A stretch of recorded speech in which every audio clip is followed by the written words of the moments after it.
Catch the spirit of the game, the Hastings Sodbusters. Throwing strikes, being efficient with our pitches, making those routine plays, and having a great approach at the plate. So just keeping things simple and just building up that team chemistry as much as possible, I think, will help you win some games. 1-2. Swing and a miss as the Sodbusters strand the bases loaded to keep this a tie game.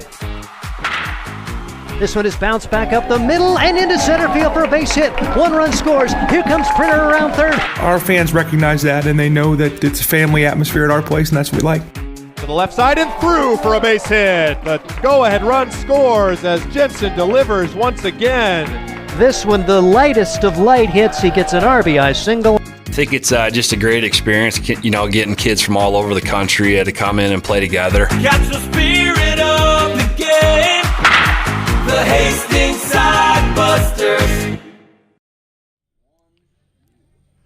Welcome to historic Duncan Field here in Hastings, Nebraska, where the Sodbusters welcome Goliath to town. The Casper Spuds are in town for a 4-game series beginning tonight all the way through Thursday.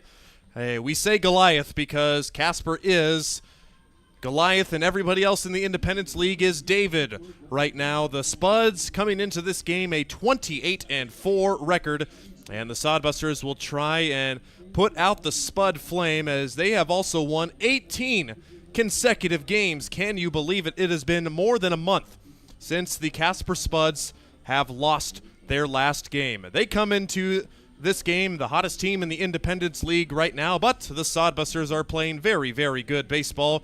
They just took 2 out of 3 from the second best team behind Hastings, the Spearfish Sasquatch, over the weekend, winning 2 out of 3 games, including a doubleheader split and series win last night. Spuds and Busters. First pitch scheduled for our usual 6:35 p.m. here at Duncan Field. I'm Ryan Valenta. We're without Steve today. He is doing some big things up in Grand Island this summer. He is the part of a producing and a director role in a play at Grand Island Playhouse. So we'll be missing Steve on some Mondays and Thursdays here this season, and you'll be stuck with just me for 9 innings. And we will have Scott Galusha up here as well through the mid-games as he has finished his interim role as head coach. We'll tell you more about that in case you've missed it right after our Sodbuster Spotlights, where we sit down with Ryan Jarvis. Long overdue interview with the Saginaw Valley State product, who has been one of the best offensive producers for this team so far this summer. That's a meaty interview coming up next. We'll hear from Ryan Jarvis, who has been dynamite on offense for the Sodbuster team. We'll introduce the starting lineups, tell you a little bit about the series, and we'll get you going for the first pitch, which is about in 15 minutes. We'll be right back in our Sodbuster Spotlights afterwards.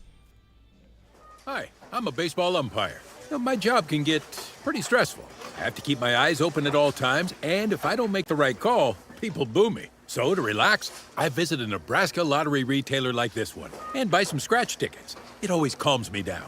Hey, you cut in line. I did not. All right, you're out of here. Hey, he didn't cut. All right, you're out of here. I feel better already. The Nebraska Lottery. Top prize odds vary by game. Dog Roll Patrol provides reliable and professional pet waste management services in the Hastings area. Hire Dog Roll Patrol today and spend more time enjoying your furry friends and less time cleaning up after them. Depending on your location and number of pets, Dog Roll Patrol will work with you to come up with a schedule that best fits your situation. Dog Roll Patrol takes great pride in their work. Family owned and operated out of Hastings. Get a free quote and details on the services at dogrollpatrol.com. Our next episode of the Sodbuster Spotlight features one of the Saginaw Valley State Cardinals. It's Ryan Jarvis, been one of the better offensive producers on this Sodbuster team so far this summer. So from one Ryan to another, thank you, Ryan, for joining us. And first, before we talk about the summer, let's talk about your Cardinal team in the spring. 41-18 record and making a Division II Super Regional. That's a pretty impressive feat just for any college player, no matter what level that is at. Tell us about your spring season with Saginaw Valley State. Yeah, I mean, it was a lot of fun. We had a record year, a lot of records being broke that year. And I think it just goes to attest to how hard we work and our coaching staff. we love going to the ball field every day, and because of the coaching staff, really, they make it so much fun. So as a Michigan native, you get to stay in your hometown and play some college baseball. Just to describe your first season. I know you probably didn't get as much playing time as you'd like. Just talk about that initial season playing college ball. Yeah, it's definitely different playing college from high school, so I had to adjust a little bit. The opportunities I got at the beginning of the year, I felt like I could have done a lot better than. But as the season progressed, I think, in my exit meeting with Coach, we both agreed that I kept getting better and better, and that was good to see. So hopefully next year, we can have the same success. Just what was it like being in literally one step away from that Division II College World Series, and heard those 2 games that you lost by 1 run to the same teams and that same team, and that had to be a little frustrating. Yeah, it was a tough way to go out. Just they were both 1-run games, like you said. But hopefully we can make back there next year. And this is the first season for you as a Sodbuster, and first season, as we were just talking about, in Nebraska. You've gotten a lot of experience. You've gotten to travel all over the Midwest, playing some of these out-of-state teams too. Just describe your overall summer so far here with the Sodbusters. Yeah, it's been a lot of fun. This is my first time ever in Nebraska, or in South Dakota and Wyoming, where we've been playing too. So it's good to see all these new towns I've never been to. It's kind of a new feel. It's kind of a little different from where I'm from, so it's fun and get to make a lot of new relationships with the boys on this team too. So it's been a lot of fun. So this may just be my observation, and it could be totally wrong. Remember when we first saw you here in the batter's box, you were going after a lot of first pitches in the box, very aggressive early on in the count. Seems like more that the season's gone on, you've been willing to take a few more pitches. Am I right in saying that? Was that your approach, and has that changed at all this season? Yeah, that's definitely kind of the result of a lot of the bats at the start of the season, which is kind of funny because at school I was known for having long quality at bats, and then I kind of got here and just I don't know. I just like the first pitch, but if I get the first pitch that I like, I'm definitely gonna swing at it. But I like being aggressive, but sometimes I just have to stick to my approach a little more, and I feel like I've been doing a little better on that too.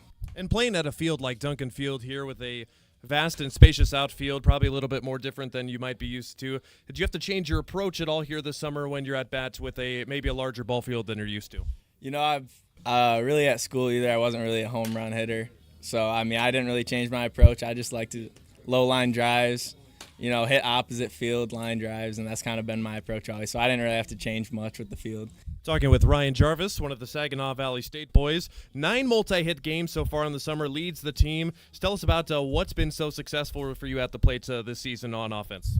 Just feeling comfortable in the box, just confidence. I think my whole team has confidence in me, and, I just feed off that, just enjoy the moment, and just having fun every day at the ball field. Was baseball always your first sport or first love, or was there anything else? And is baseball something that you look for continuing in your career? Yeah, definitely. I always loved baseball. I used to play basketball too. I love that so much. I still play basketball with my friends, just messing around and stuff. But yeah, hopefully, I want to play baseball for as long as I can. Let's talk about the season so far in your first summer here as the Sodbusters. Just what specifically are you looking to improve on at the plates, and just maybe in your game overall when this last month of baseball here is done? I've been trying to backspin more balls to the pull side because sometimes I just kind of cut my swing off, and also lower down on the rollovers because that's a lot of times I get out. I just cut my swing off and roll over sometimes. So, just staying through the ball kind of been my focus right now. So, yeah. Let's talk about education-wise, everybody's favorite thing, your college education, Saginaw Valley State. What are you studying, and what are you hoping to get out of your education there? Yeah, so I'm studying rehabilitation medicine. So, we got a great program there, and hopefully I'll go to PT school after I finish my undergrad. So, that's kind of my plan right now. Ever since, I got injured and went to physical therapy, and my physical therapist, Kyle, he made it so enjoyable, and it's like I didn't want to leave PT. It was just kind of a weird thing, but so I really liked it there, and I want to be a physical therapist now, so it's kind of cool. So was there any family history of physical therapy, or was that strictly that moment that kind of made you on that career path? Yeah, no family history, just kind of enjoying my time at physical therapy and being interested in what he was doing, and I worked there too, so. I'm just interested in all that, through with the body and stuff. So yeah. So here at Duncan Field, when you're not playing baseball, when you guys get a day off, which have been few and far between so far this summer, what do you like doing with the guys? And what do we find you doing when you're not here at Duncan Field? I think the main thing is probably golfing. We also sometimes we go to the Y, but yeah, golfing. We like to golf. As a matter of fact, now that I think about it, member of the Y myself, and I ran into your host mom or whatever you want to call her the other day, and so you obviously go to the Y there. What's the go-to lift at the Y? What's the best pump that you get at the Y? Definitely bench press. That's my favorite lift. I'm not good at it, but that's my favorite lift.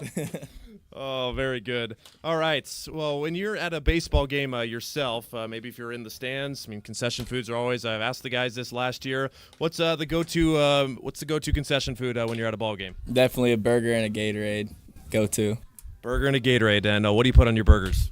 Just plain, just burger and lettuce. That's all. I don't like anything else. Meat, bun, and lettuce. We got a gag over at the end of the bench, but I mean everybody's cookie crumbles differently here. How about a hot dog? You a hot dog guy? Yeah, hot dog, but same thing, plain.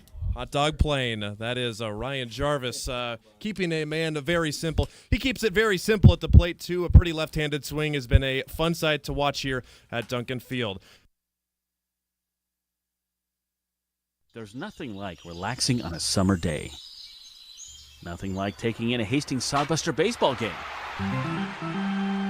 And there's nothing like an ice-cold Pepsi to make the day perfect. Pepsi Cola of Hastings wants to make your nothing like be the best day it can be, whatever the occasion. Enjoy your favorite refreshing Pepsi product throughout the Sodbuster season and make your nothing like memories. Pepsi Cola of Hastings, a proud sponsor of Hastings Sodbuster Baseball. Hastings Sodbusters baseball's in full swing, bringing you another fun-filled summer of high-level collegiate woodbat baseball at historic Duncan Field.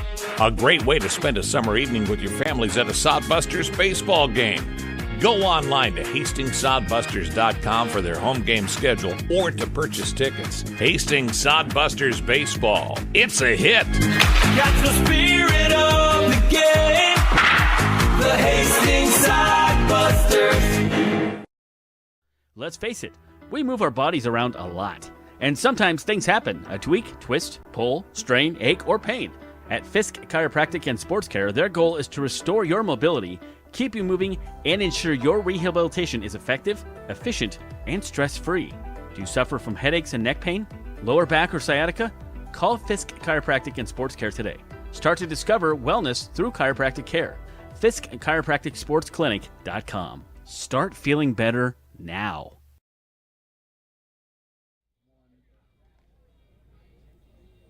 Welcome back to our pregame show at Duncan Field, where the Hastings Sodbusters and the Casper Spuds getting set to battle in this first of 4-game series. It is going to be a healthy dose of potatoes for the Sodbusters this next 7 days, as they will play the Casper Spuds every day the next 7 days. 4 here at Duncan Field till Thursday, and then these two teams will travel to Casper for a 3-game series in Casper Friday, Saturday, and Sunday. And this is make or break time for the Hastings Sodbusters in this second half of the Independence League season, where the Casper Spuds locked up the first half title. So they are in to the Independence League playoff for the second straight year, no matter what happens. And it's really looking like it's either going to be the Sodbusters, the Sasquatch, or the Fremont Moo, the second team that will be taking on the Goliath in Casper at the end of the month. Hastings coming into this one in second place in the Independence League standings, 21-12. Their win over Spearfish gives them that 1-game advantage. Fremont with a 21-14 record. They're also just 1 game behind the Hastings Sodbusters. So, like I mentioned, it's Casper for the next 7 days, 1 day off, and then Fremont for 3 games. So no rest for the weary. Going to be for the Sodbusters for the next a week and a half. Tough competition here and on the road from now until the middle of next week.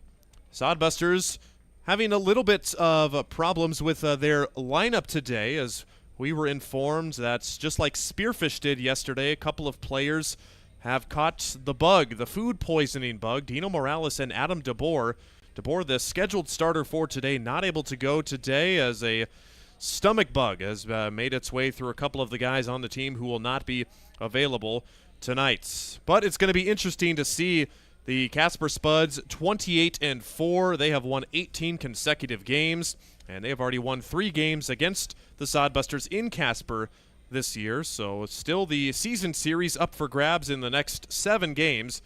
So it'll be a total of 10 games on the season series for these two teams. Fremont won the Independence League Championship last year in 5 games over Casper, so they're looking to get some revenge here in this season. Now it's time to bring you our starting lineups, brought to you by Quality First. We will first introduce the Casper Spuds. Their starting 9 is leading off and playing center field is Elijah Reeves. Wesley Flatt bats second and plays third base. Dylan Schlotterbeck bats third and plays shortstop. Josh Phillips bats in the cleanup spot and plays first base. Kenny Jackson is in the 5-hole and plays right field. Chase Burke batting 6th and playing left field. Chandler Stocking batting 7th and playing second base. Cody Clausius bats 8th and is the designated hitter. And Maddox Henderson in the 9-hole and is the catcher. Tyler Guidry will get the start on the mound for the Casper Spuds. And now for your Hastings Sodbusters, their starting 9 is Drew Vega, leading off and playing second base. Ryan Jarvis, our Sodbuster spotlight, will bat second and play left field. Sawyer Dudleston takes his usual spot in the 3-hole and plays right field.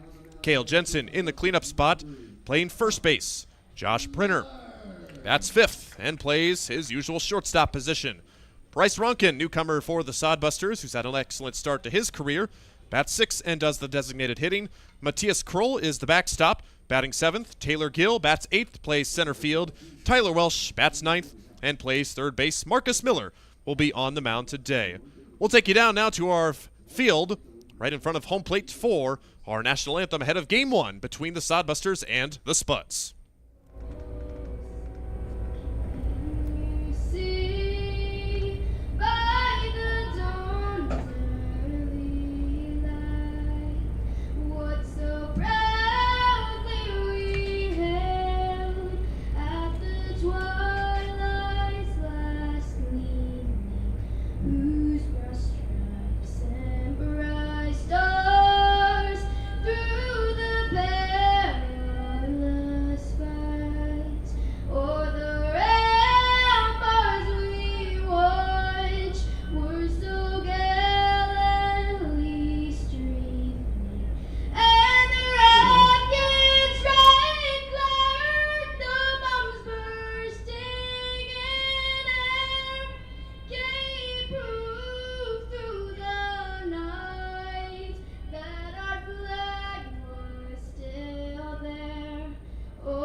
We've had that young lady a few times here at Duncan Field and always does an excellent job singing out our national anthem. The Sodbusters in their gold uniforms today, and hold the phone. We have another national anthem standoff between a couple of Casper Spuds and a couple of the Sodbusters. A field umpire is trying to shoo the Spuds off the field, and Brendan Wabick is the standoff winner for the second time this year. We love seeing those here, and Wabick, he's been the guy for the Busters multiple times, but field umpire tonight, Frank Williams, saying, come on, boys, we don't need any of that. Let's get these things moving along. We're already 2 minutes past scheduled first pitch, and these guys don't get paid overtime. Marcus Miller makes the start on the mound. His defense behind him from left to right field is Ryan Jarvis, Taylor Gill, Sawyer Dudleston. From third to first base is Tyler Welsh, Josh Printer, Drew Vega, and Kale Jensen. Matias Kroll is doing the receiving on the pitches for Marcus Miller. The Hastings Sodbusters under the direction of new head coach Danny Weiser. He will be making his first solo head coaching debut today. Scott Galusha, co-owner and GM, was in the dugout for the past week plus as interim head coach and providing some Scott words of wisdom, which he has so many of, but Scott will be joining us here for his regular fifth inning in the booth today. It's the show of Danny Weiser, Corey Caranda, Andy Chase, the other coaches. For the Casper Spuds, they're coached by James Batten. He's an assistant coach at Sagu College, and he is assisted by C.J. Jones and Will Hyenaconi. Asked him, where's that from? That is an Italian last name, Will Hyenaconi. We're set to go. Marcus Miller on the bump for the Hastings Sodbusters. He is put into the starting role today after Adam DeBoer, the scheduled starter, not able to start today. We're starting off right away with the beer batter. It is Elijah Reeves, and Sodbuster fans may remember that name. Elijah Reeves was a Sodbuster tormentor last year.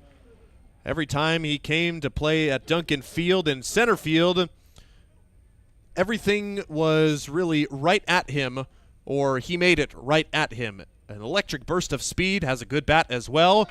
He is swinging at the, missing at the second strike there. Remember, at one point end of the Sodbuster and Spud series last season, he was selected as the beer batter just because he wanted to be the beer batter, and he honorarily struck out in his last appearance here at Duncan Field just to give the fans some reduced price alcohol. Marcus Miller misses outside. It's 2 balls and 2 strikes. The Hastings College and Hastings High native on the mound. His 4th start this year. Has pitched 17 innings pitched, an 0-1 record. 14 runs, 12 earned, 4 walks, 14 strikeouts. Number 15 would get the night started right. That's way outside in the opposite batter's box and not close for ball 3. It's 3 balls and 2 strikes to the leadoff hitter, Elijah Reeves. He's a Casper native, getting to play baseball in his hometown of Casper, Wyoming, and appears that home plate umpire T. Smith is out of baseballs already, which is peculiar as there have been no foul balls in this at-bats. Perhaps we just forgot to supply him with some balls here earlier today. The aforementioned T. Smith behind the plates. Been here for a couple of games with the Sodbuster. Frank Williams is our field umpire today. So now T's got a new set of balls, and it's back to Marcus Miller.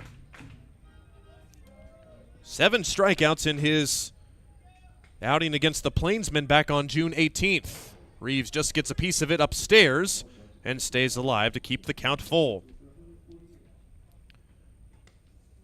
Casper's 4 losses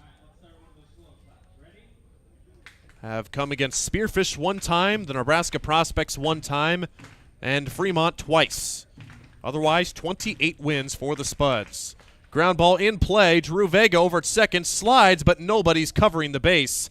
It will be an infield single for Elijah Reeves. Came into this game hitting .419. He just records his 40th hit of the summer on a perfectly placed ground ball to the right side of the infield. And you've got to watch out for him on the bases as well. He is a big base stealer as well. So something to watch out for. Tonight is the Spuds. They love, and I mean love, to steal. In 32 games, they have stolen 131 bases. Well over 4 a game. Next batter is Wesley Flatt, who fouls the first pitch out of play. He plays his baseball at Sagu with his head coach, James Batten. Pitch from Miller. Fastball clips the outside corner. It's no balls and 2 strikes. On the season, Wesley Flatt hitting .364, 28 hits, 5 of them coming for extra bases, 21 runs driven in. Also one of the guys that will cause havoc on the base pass if you get him on. Pitch is fouled off. It remains 0-2. Matias Kroll gets the start behind the plate tonight. Look to him to see if he can shut down the Casper running game tonight. They've only been caught 8 times in 139 tries. Pickoff throw to first. Reeves read it perfectly. He's back in safely.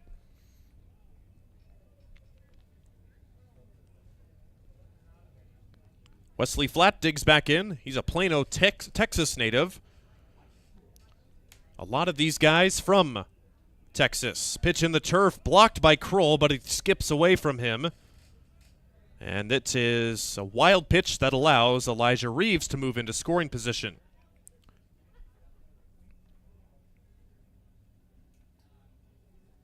Miller still ahead in the count, 1-2.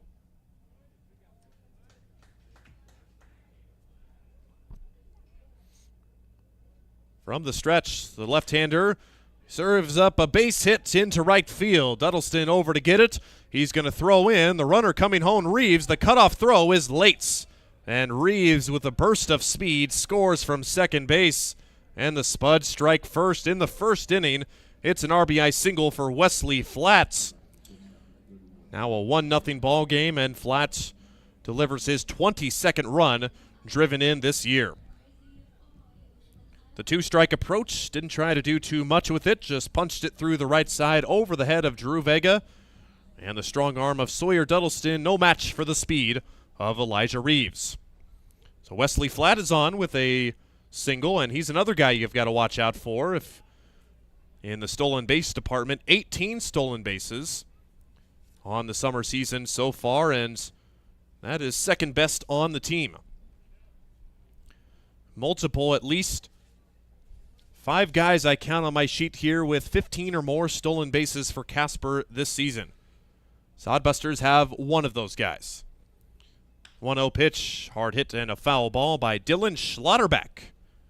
He is a Lakeway, Texas native. Plays his ball at Paris Junior College. 328 on the summer season, 43 hits, 11 doubles, 4 triples, 39 runs driven in, second best on the team. 1-1 pitch from Miller. Breaking ball misses inside. It's 2 balls and 1 strike. The Spuds strike first in the first inning. They have scored first in 18 of 28 games, now 19 of 29 games this season. The 2-1, right there for a strike. It's 2-2 to Schlotterbeck.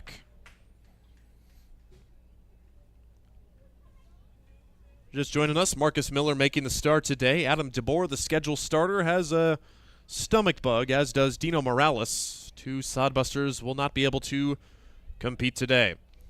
2-2, breaking ball, tried the back door, but misses. It's now 3 balls and 2 strikes. So with a left-handed pitcher on the mound,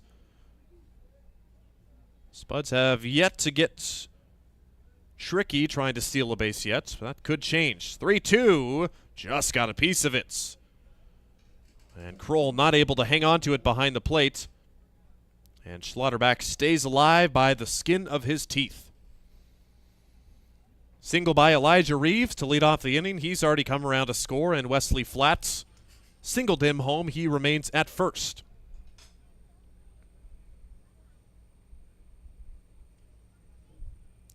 Here's a pitch. Popped. Out of play. Remains a 3-ball, 2-strike count. The Sodbusters trying to retire their first batter of the ball game. This first of 4 games versus the Casper Spuds. Next 4 days, an opportunity each night to come out and watch your Hastings Sodbusters here at Duncan Field. Again, just getting a piece of it is Schlotterbeck, who stays alive again. Schlotterbeck in 3-game series versus the Sodbusters earlier this season went 2 for 7. One of those hits was a double, and he also stole 2 bases. The main theme of the series when the Sodbusters were in Casper, the Sodbuster pitching staff walked the Spuds 30 times in 3 games. Popped in the air. It's playable, but trouble for the right side. It's Dudleston who makes the catch. Twisting the wrong way and having to jab out to his right at the very last second, but he grabs it. Drew Vega and Kale Jensen were there, not able to make the play, and the first out is recorded on a short flyout to right field. Schlotterback retired. Wesley Flatt remains at first base. It's Josh Phillips, and this is the epitome of a cleanup hitter right here. A .385 average, 8 home runs, 40 runs driven in, and has walked more than he has struck outs. Left-handed hitter has paid huge dividends for the Spuds this season. 1-0 ball game. RBI single from Wesley Flatt just a few moments ago to get the Spuds on the board early. Miller delivers the 1-0. That is a towering fly ball in foul territory. Will it stay in play? It's hanging up there for Sawyer Dudleston, and he overruns it in foul territory, and he is not able to make the play. He was right at the right field wall, just to the right of that 367 mark. He got there, had a chance at it, just overran it. But just a loud strike. Well, with the power bat of Phillips, that one is fair. That one gets to the wall. Runner on the move. Ground ball softly to the left side, and it's under the glove of Tyler Welsh and into left field. Welsh trying to make the play on the run, and he cannot get a glove on it. Printer retrieves it, but not before. Wesley Flatt gets all the way to third base, and Josh Phillips reaches on what we presume will be an error on Tyler Welsh. Well, the Sodbusters not making it easy on themselves in the first inning. I didn't think Welsh would be able to make that play anyway. It was so softly hit, almost like a swinging bunt. Welsh nowhere near home plates, but instead of first and second, it's now first and third with 1 out. Got a double play opportunity. Instead of pickoff throw to first, it's up the line. A run comes home. Phillips hits the bag at second. He's on his way to third, and he will make it standing up. The second error of the inning for the Sodbusters. It's a throwing error by the pitcher, Marcus Miller, and that puts the Sodbusters in an early 2-0 hole in the first inning. Flatt is in, Phillips to third, and the Sodbusters danger of losing control early in this first inning. So still waiting on the first pitch now to Kenny Jackson. He's a Kings Hill, Virginia native, attends college at Point University. That is in West Point, Georgia. They are the Point University Skyhawks. First pitch in for a strike to the left-handed hitting Jackson, and he takes ball one outside for a 1-1 count. Miller now at 25 pitches in this first inning. Either really seeing Marcus cruise through innings or have innings just give him the fits. Seems like this first inning is that one. Wave and a miss at strike 2 as Jackson chases. Good breaking ball from Miller. Wouldn't mind to see him go to that again.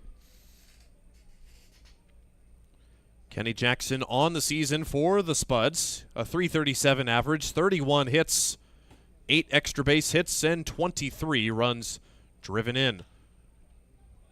Fouled off into foul territory. Welsh gives it a look, and he runs just out of room and comes up a bit short. A loud foul ball. And Jackson stays alive. Miller's fastball about the 79 to 80 range so far. Couple of miles per hour down, if I remember, from what we've seen him at this season. He's reached into the 81 to 83 range in a few of his appearances earlier on in the season. The 1-2 pitch. Jackson takes head high and bends out of the way for a 2-ball, 2-strike count. For Kenny Jackson's Point University Skyhawks, they went 32-19 this spring season. Good season for them. Swing and a miss, and held on to by Matias Kroll. A strikeout of Jackson. It gives the Sodbusters 2 outs in the first inning. First punch out for Marcus Miller. And it brings up the 6th hitter of the inning, Chase Burke. Going to be saying, here's another dog on this roster, and rightfully so. A lot of guys hitting over 300 on this Casper team, and Burke is one of them. 8 guys seeing regular playing time over 300 batting average. Chase Burke, a Minot, North Dakota native, and goes to college not too far from home at Jamestown University. He waits on the breaking ball, but fouls it off. It's now 1 ball, 1 strike counts. He had the best series against the Sodbusters back in early June. In 3 games, he went 5 for 11. He tripled and drove home 4 runs. Also stole 4 bases. Sodbusters a pitch away from putting out the fire in the first inning. Breaking ball, and Burke spits on it. It's now 2 balls and 1 strike.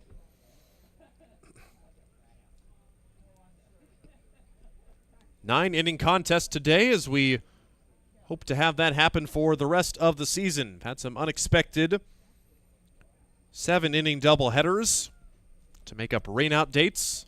The weather looks pretty good this week here in Hastings. Generous outside called strike by home plate umpire T. Smith. As Burke shakes his head a little bit, it's now 2-2. Yeah, Miller's sitting about 79 on the fastball today. The lefty brings home the 2-2 pitch. Burke fouls it off.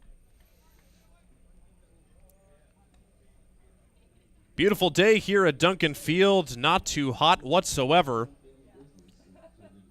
About in the mid-80s today, and it's down to 79 degrees here, and the wind almost silent as the flags rest quietly in center field.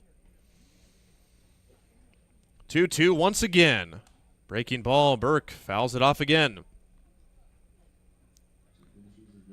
Was the theme with this Spuds team last year. It just seems like they never struck out, especially against the Sodbusters, just spoiling the 2-strike pitches, getting the tiniest piece of bad pitches that were not meant to be swung at, even let alone made contact at. That is the name of their game. It's just about everything. Strike 3 called.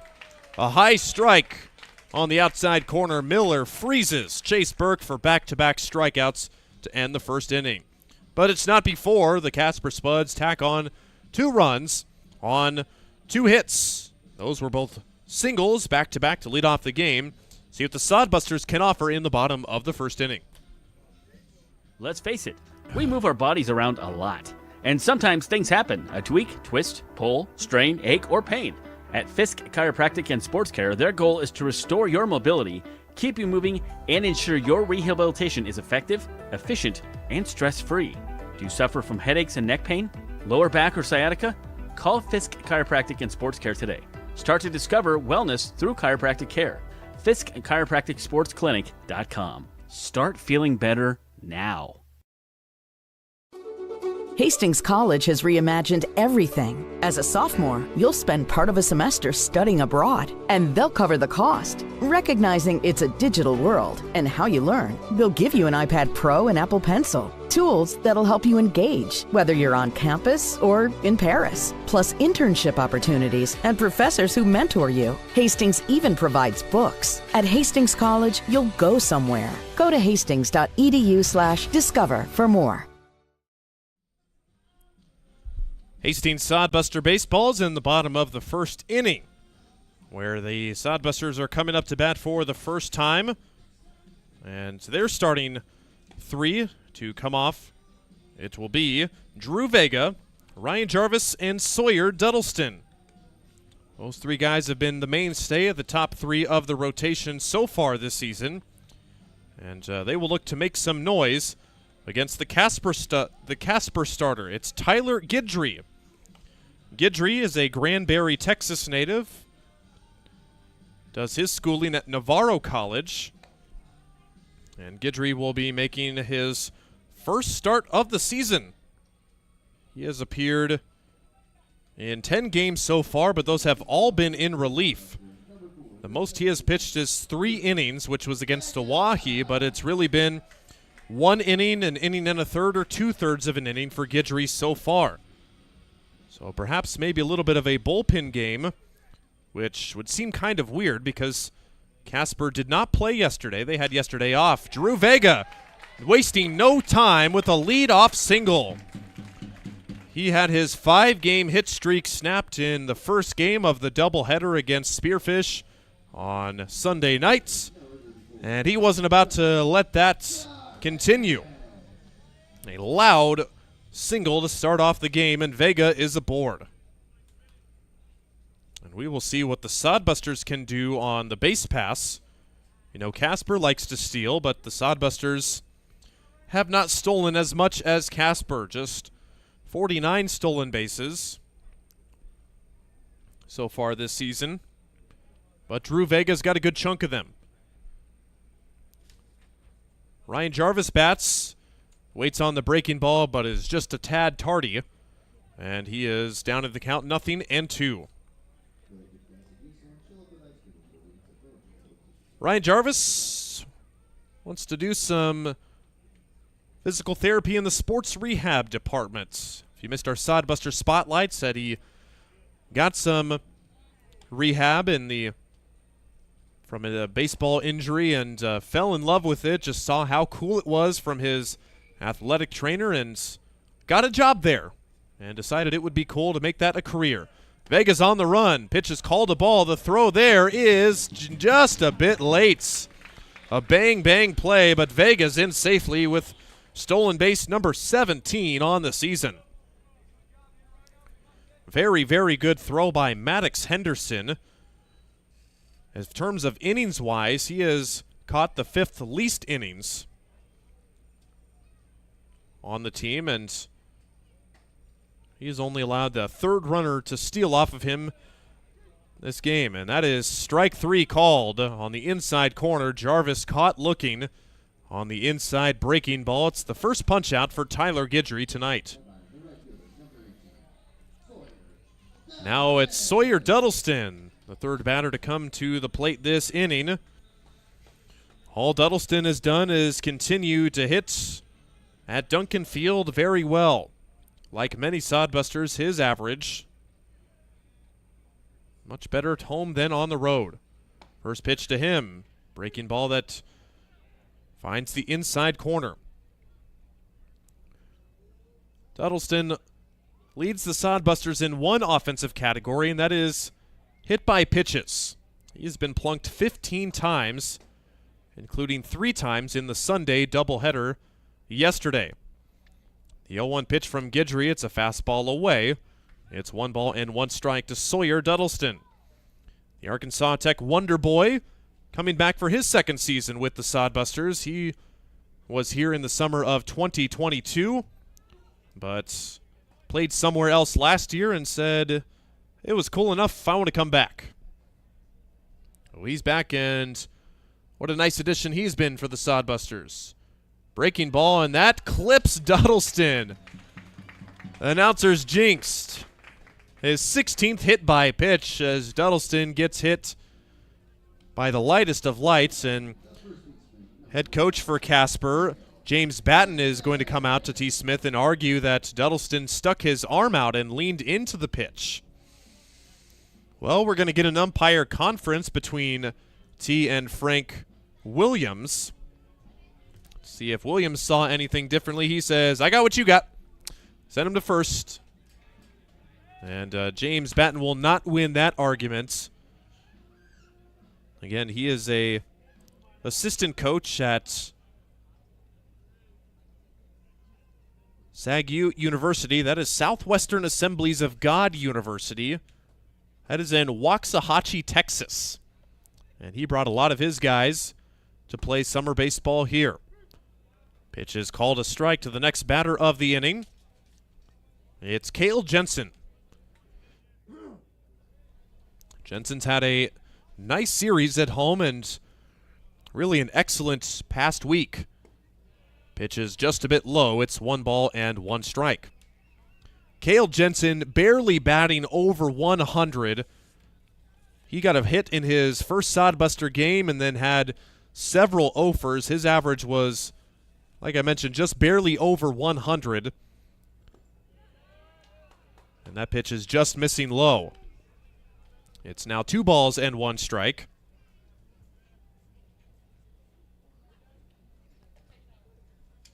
Jensen has a lot of pop in that left-handed bat. See if he can drive home a run and keep this game interesting. Guidry delivers the 2-1. Jensen takes inside for strike 2.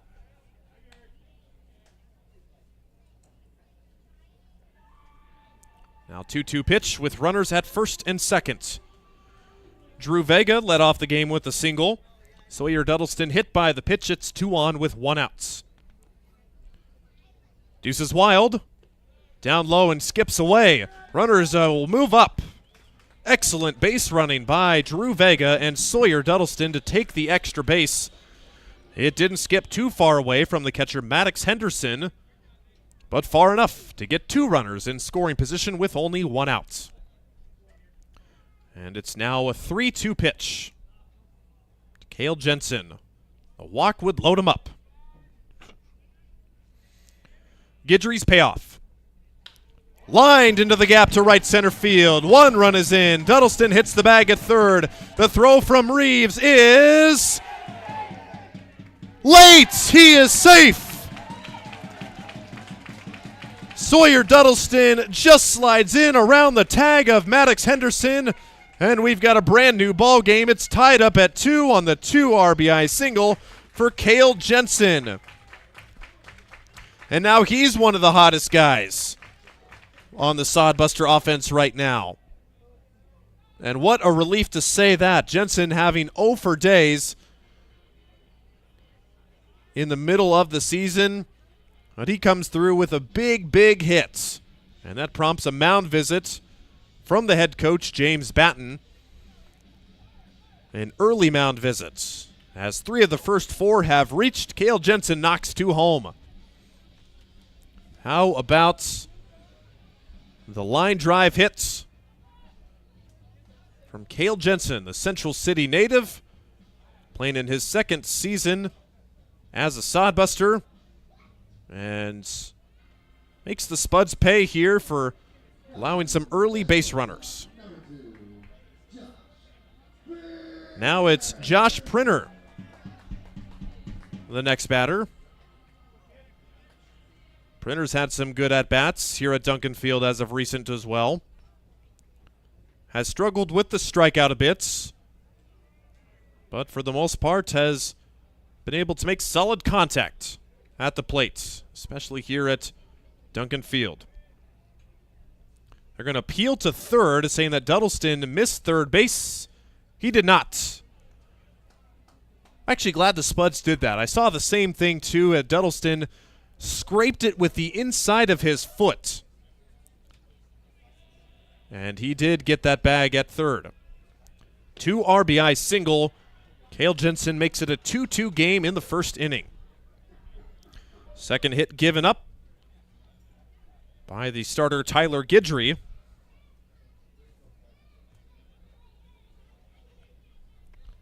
Now Printer takes ball 2.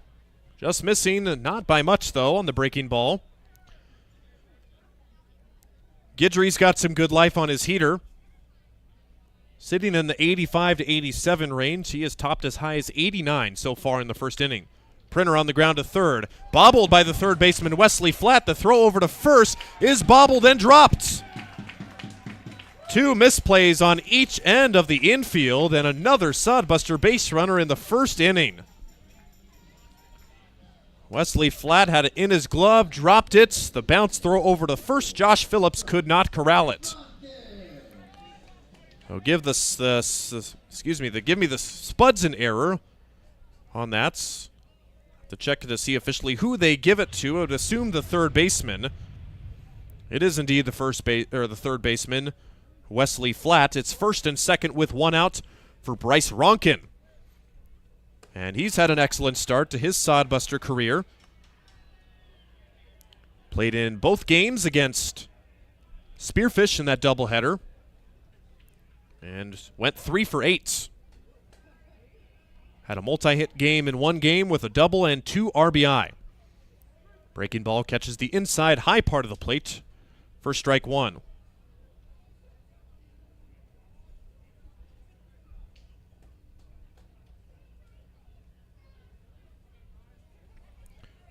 Guidry comes set with runners on. Bronkin, big swing and a miss for strike 2.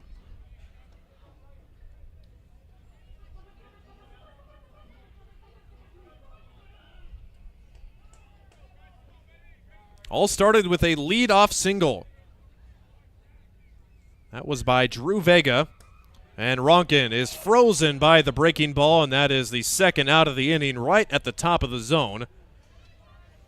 It remains first and second, and the 7th batter to come to the plate this inning is Matias Kroll. Kroll is the backstop today.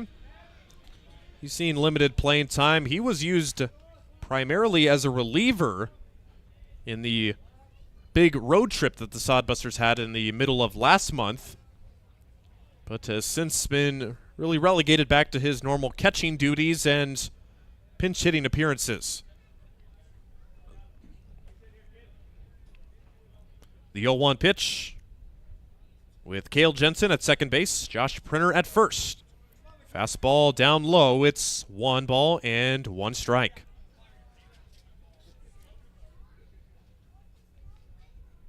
So now it's the Spuds' turn to throw a lot of pitches in the first inning. Guidry just made his 20th. The 1-1, big lead at second, but, oh man, Kroll gets corkscrewed into the ground there with that swing. That was a breaking ball high and tight. And Matias comes up empty. It's now 1 ball and 2 strikes. Spuds and out away from keeping this a tie game. Kroll, high chopper off the plates. The catcher Henderson fields it. The throw to first is held onto by the first baseman.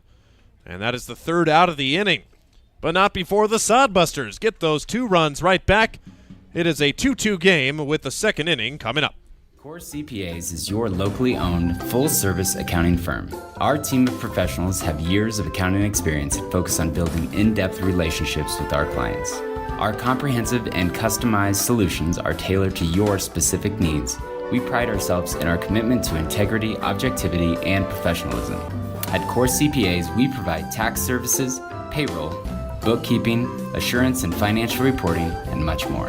Visit our website at corcpas.us. Blue Fork Kitchen features elevated comfort food in a family-friendly, fast casual environment. With a full menu, you can sit down for a nice meal or order online for pickup. From salads and wraps to burgers and steaks, Blue Fork Kitchen has your kind of food. Open Tuesday through Thursday, 11 to 9 p.m., and Friday and Saturday, 11 to 10 p.m., with a special brunch buffet Sunday from 9 to 2 p.m. Blue Fork Kitchen is located in the Cimarron Plaza, 38th and Osborne Drive in Hastings. Like them on Facebook.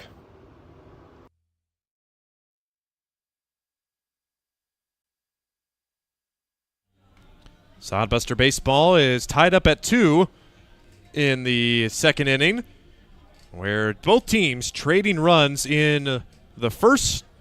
Both starters giving up runs, and as advertised, we've got a ball game already.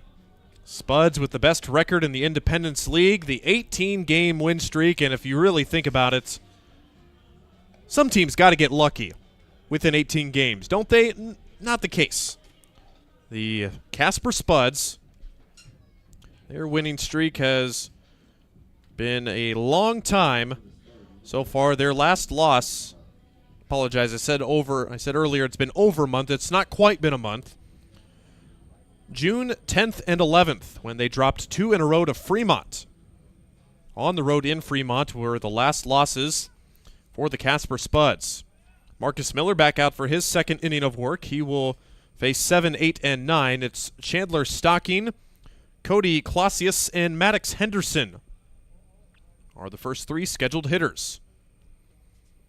The 1-0 pitch to Stocking off the end of the bat, a soft pop-up that Drew Vega will handle with ease for the first out of the inning.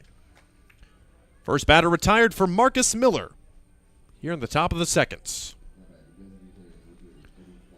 Casper, they've been a very, very good all-around team. The numbers for them, .312 hitting as a team and .342 ERA. Line drive over the head of second base and into right center field. It's a first pitch single for Cody Clausius, who's on with 1 out. Clausius records his 3rd hit against the Sodbusters this year and his 15th hit on the summer season. Going to be a lot of traffic on the bases, hopefully for both sides. But for Casper, they've played Oahe, the Plainsmen, Fremont, and the Prospects a lot recently. Give credit to the Prospects. They just took aim at Casper at a 3-game series over the beginning of the weekend, and they lost all 3 games, did the Prospects, but 2 of the games they only lost by 1 run, and the other game by 3 runs. So it's not like that the Casper Spuds have been used to. Again, in those 32 games, they have outscored their opponents by 179 runs. If you tally up the other 3 teams with positive run differentials, it doesn't even get close to 179. There's so many ways to say Casper Spuds are the best team in the league right now. And it's up to the Sodbusters to, don't say with the win today would pop their balloon by any means, but at least let some air out of it or take some of the wind out of their sails. Maddox Henderson down in the count, 1 ball and 2 strikes with Clausius at first base. Henderson, another one of the SAGU, Southwestern Assembly of God University guys. That one's outside. It's 2 balls and 2 strikes.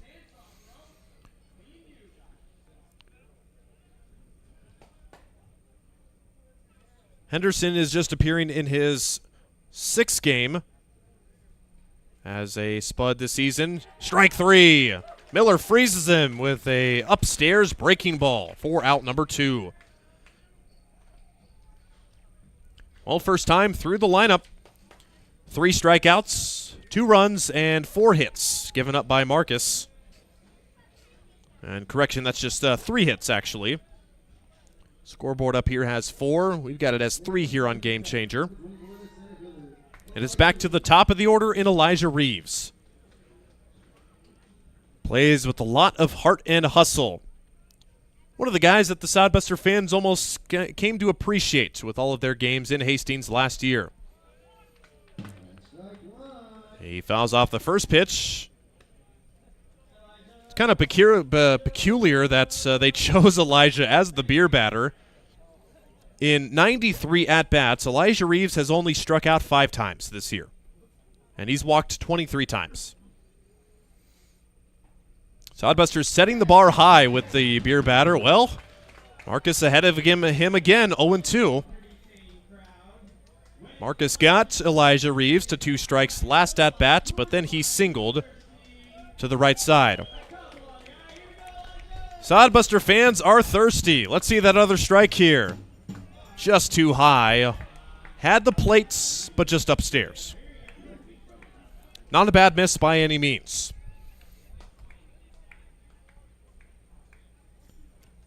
One ball, 2 strike pitch. Clausius remains at first base. Here it comes. That one even higher this time, and Reeves lays off.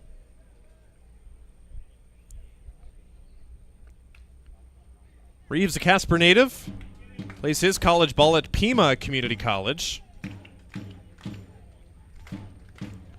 Excellent summer for him so far. Breaking ball, Reeves spoils it.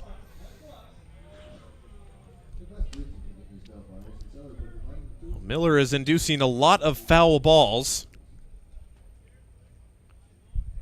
Struggling to find the put-away pitch. His 3 strikeouts, 2 have been looking, 1 swinging.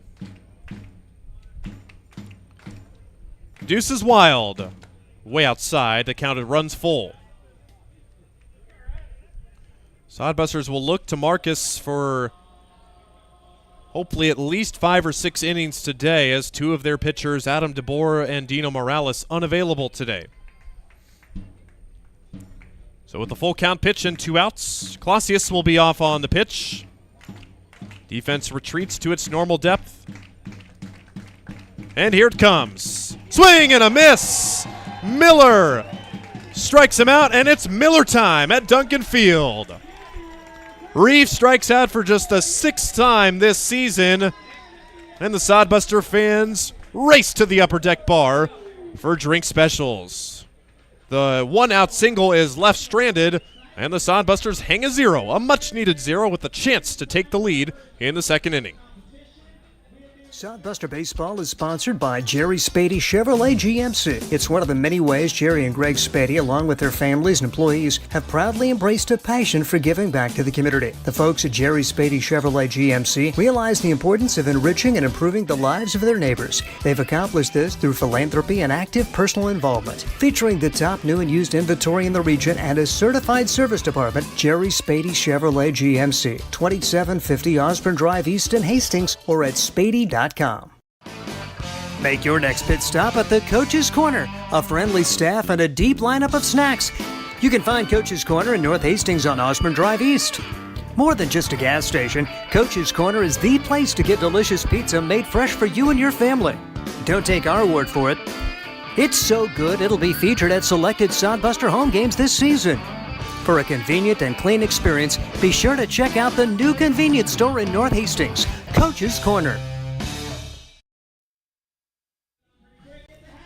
A 0 hung by Marcus Miller and the Sodbusters in the 2nd inning. And the Sodbusters will look to increase their run production here, as they got 2 in the 1st inning. And they are looking for more.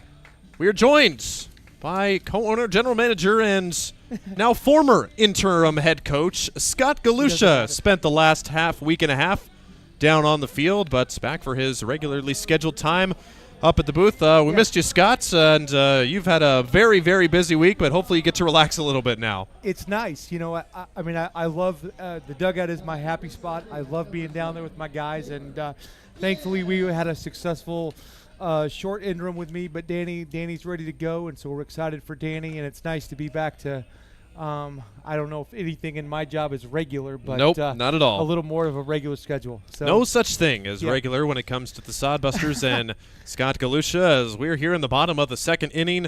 Taylor Gill, Tyler Welsh, and Drew Vega set to come up. And Scott, I'm so glad you brought back Taylor for the second half of the season, and almost with all the raw talent, it's tough to find him a spot to play, but he's fit in nicely so far. You know, it is. We're having, I can't remember, honestly, Ryan, I can't remember the last time if we had to write down our top 9, I'm not sure what we would do. I mean, so I truly think we're 11 or 12 deep, and those spots, they can't really hurt us, and that's really a nice sign for us, and that's why we're playing so well. We're getting good pitching and really been pitching defense first, but the bats have starting to come along, and this is as deep a lineup as we've had in several years.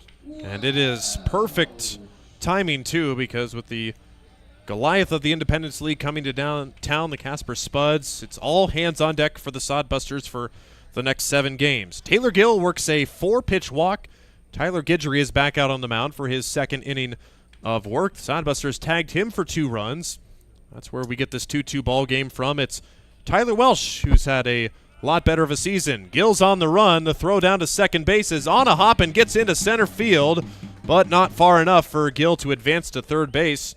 And he steals the base. Him and Drew Vega running at will here in these past few games. And, you know, both those throws, if those throws were just a little, they were both close plays and doing a good job being aggressive. That catcher has a pretty quick release, but it's a little funky. And I think Danny sees that, and we're being aggressive, and I like that. You know, I was really impressed that we were able to answer. Didn't play very clean first inning, but for us to come back and answer right away, I thought was huge. And then big job with Marcus throwing those 2-3-2 breaking balls for those strikeouts were big, and hang a 0 against these guys is good. So I know you talked about them being the Goliath. They've obviously got a great record, and hats off to them. So really what we need to do is we just need to hang in there. When I talk to the guys, let's go, Welshie. Fly ball, that's a towering shot into the right center field gap. Elijah Reeves loses the lid, calls off his right fielder, and wow, that's a good thing that Gill stayed at second base. A gun to third base, not deep enough to advance the runner, and Welsh is out number 1. Well, Elijah does a great job. Had a nice conversation with him twice today already. Great player, great attitude, fun-loving guy, and we have the scouting report on him, so there was no – I was looking for the right fielder to catch it and maybe take a run on him, but not on Elijah. So too bad we couldn't get that job done, but we still got 2 chances, 2 good hitters to take a lead here. And I was just telling the fans earlier in the broadcast that Elijah Reeves, all the time he spent at Duncan Field, almost became a opposing fan favorite last year. And like you said, just a really good guy here and plays with his heart on his sleeve for sure. Drew Vega back to the top of the order.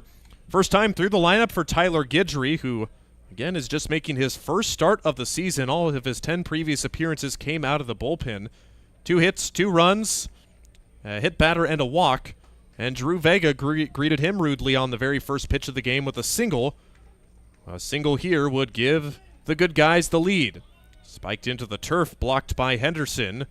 That keeps Gill at second base. Should get a good pitch to hit here for Drew. And, you know, Drew, if you look at his hitting chart, he surely can hit the ball the left way, but his comfort zone is hitting it between that big blue sign in center and that 405 sign. He's really good at hitting the other way, and I look forward to something out over the plate that he can drive that way here. 2-0 pitch, breaking ball in for strike 1. Yep, and hey, that's a good take. You know, 2-0, you're looking for a pitch in a spot, and I'm sure Drew was looking for something hard away, and he got the breaking ball, so you just kind of nod your head and say good play, and we'll go to swing again. It's now a 2-1 pitch for Drew Vega, who singled in the first. Oh, nasty breaking ball by Guidry gets Vega way out in front, and it was good to see Vega get back right on the horse, having his 5-game hit streak snapped on the first game of the doubleheader last night. But with his hits now, he has had hits in 16 of his last 18 games. Yeah, he kind of guessed there. He guessed fastball. Runner on the move, but popped out of play. Got a good jump there, did Taylor Gill, but he'll be sent back to second base on the foul ball. Yep, good play, and Drew would have taken that pitch if he could have. Both 2 strikes he has to protect, but because you could see that Taylor got a great jump out there, but it's okay. Good at bat for Drew. See a couple more pitches, try to get into that bullpen. The sooner we can get in that bullpen, the better. So we got to keep stringing together good at bats. That's the other interesting thing, too, is that Guidry has only gone past an inning and a third one time so far this summer, where he pitched 3 innings in relief. So he's already passed his usual spot. And kind of interesting for Casper. You know, you think maybe if you're playing on your 7th consecutive day, you have a bullpen day, but Spuds had yesterday off after playing 3 games against the Prospects, which they allowed relatively few runs, so they didn't have to use too many pitchers, and Vega chases ball 4 out of the zone and goes down on strikes for the second out of the inning. Nasty pitch. Yeah, unfortunately, again, he was thinking it was going to be a breaking ball or a fastball. Started out in the outside part of the plate, was never a strike, though. Just hats off to him. Hard to lay off that pitch 3-2, and unfortunately it was executed well by Guidry, and still got a chance here with Rhino. And it's Ryan Jarvis, our Sodbusters spotlight of the day, the Macomb, Michigan native, playing ball in his home state of Michigan at Saginaw Valley State for the Cardinals. Breaking ball gets me over for strike 1. It's 0-1, and that Saginaw Valley State team made that super regional, and Ryan Jarvis, part of that team, told me it was disappointing to lose both of those games, especially to the same team by 1 run each time, and he should be a nice mainstay to the Cardinal roster next spring. Oh, he's definitely going to be a fixture in that lineup. He does a good job. But, you know, we've got to learn. You know, this guy, Guidry, has started our 2, 3, and 4 hitters, all 3 with get-me-over breaking balls. And so we need to know that when we get in the box, and can't let him just spin one in there for strike 1. But now he's got to go to work, and he's had a better approach of late, so hopefully we can just feed one to left field or hit a mistake to right. Defense not really shifted at all besides the shortstop. Schlotterbeck keeping Gill honest. Swing and a miss. Jarvis changeup swings and misses at the off-speed pitch. 3 pitches disposes of him. 2 strikeouts in the inning for Tyler Guidry, who's through 2 innings, and Both starters for both sides respond nicely with a 0 in the second inning. And we'll keep it right here with Scott Galusha here. So with Danny now in the third base coaching box, it's almost like Dad sending off a son to college, I think, with it. What did you tell Danny when you were ready to almost hand the keys over to him to get this team the head coach for himself? Well, I interviewed 5 people, talked to 5 people about the job, and really just sort of felt no one was interested in committing to me for July and next summer. And so I really, honestly, I talked to Sawyer Dudleston and Josh Printer. And I said, okay, fellas, what do you want to do? And, those guys have both been around me for 2.5 and 3 years, and they understand what I'm about. They understand what we're about. And they said, we like Danny. And I said, why? And Danny's 22 years old. He goes, yeah, I know. But we don't want to learn anything new. And we don't think that's advantageous for us with 3 weeks to go.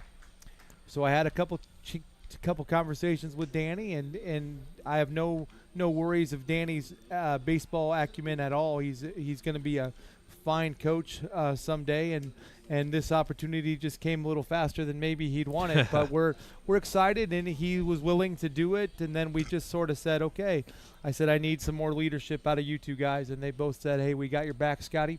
And we'll make sure we're a little more vocal when we take on a little bit more of that leadership role. So at the end of the day, I thought it was important that I trust my guys and go with my guys. And I'm really excited for Danny. And I told him I'd be in the dugout today if he needed me, and he didn't, and that's great. And so we're just going to let him go and see if he can lead us to another win, and hopefully we can do that. Great to hear. And Sodbusters have 4 chances to take down the top team in the Independence League right now, and Wesley Flatt is the leadoff hitter for Casper, quickly down 2 strikes. Miller misses high and away with the fastball. Miller kind of reverse pitching. Flatt there, starting off with 2 breaking balls, and supplies the heat on pitch number 3. 81 on the velo there. That's better sign. Miller was sitting really at 79 in his first 2 innings of work. Yeah, that's about as high as he goes. But again, that's not – he's a pitcher. He's not a thrower. And so we really talked about the last couple of days. His last start, he gave up 5 out of his 6 hits were on 0-2 pitches. Yep. And that can't happen. We're missing over the middle, and we're missing the wrong spot. So you could tell he's been focused at missing in the right spot, and really, really happy with him there. Well, there's a good pitch there. A breaking ball down and away, and down swinging is Wesley Flatt. He was a guy who drove home the game's first run, but he's down on strike. He's now 1 for 2. Really good to see him out there executing his game plan a little bit. So happy for Marcus, and Marcus has just been rock solid for us and just unwavering out there. I really like his demeanor out there, and he understands what he's good at. And again, that's an early pitch out, and that's so valuable in today's little fastball outside part of the plate. And again, 70, probably 8 or 9 miles an hour, but he was late on it. So that's what, it's about pitching. It's not always about what the radar gun says, and great for Marcus. I think we're at 6 pitches this inning, and if you can figure out how to get an early out here, you've just bought an inning and a half or so out of your bullpen. Marcus with 51 pitches through the first 2 innings, and that is hitting the head on the nail on the head there there, and could be.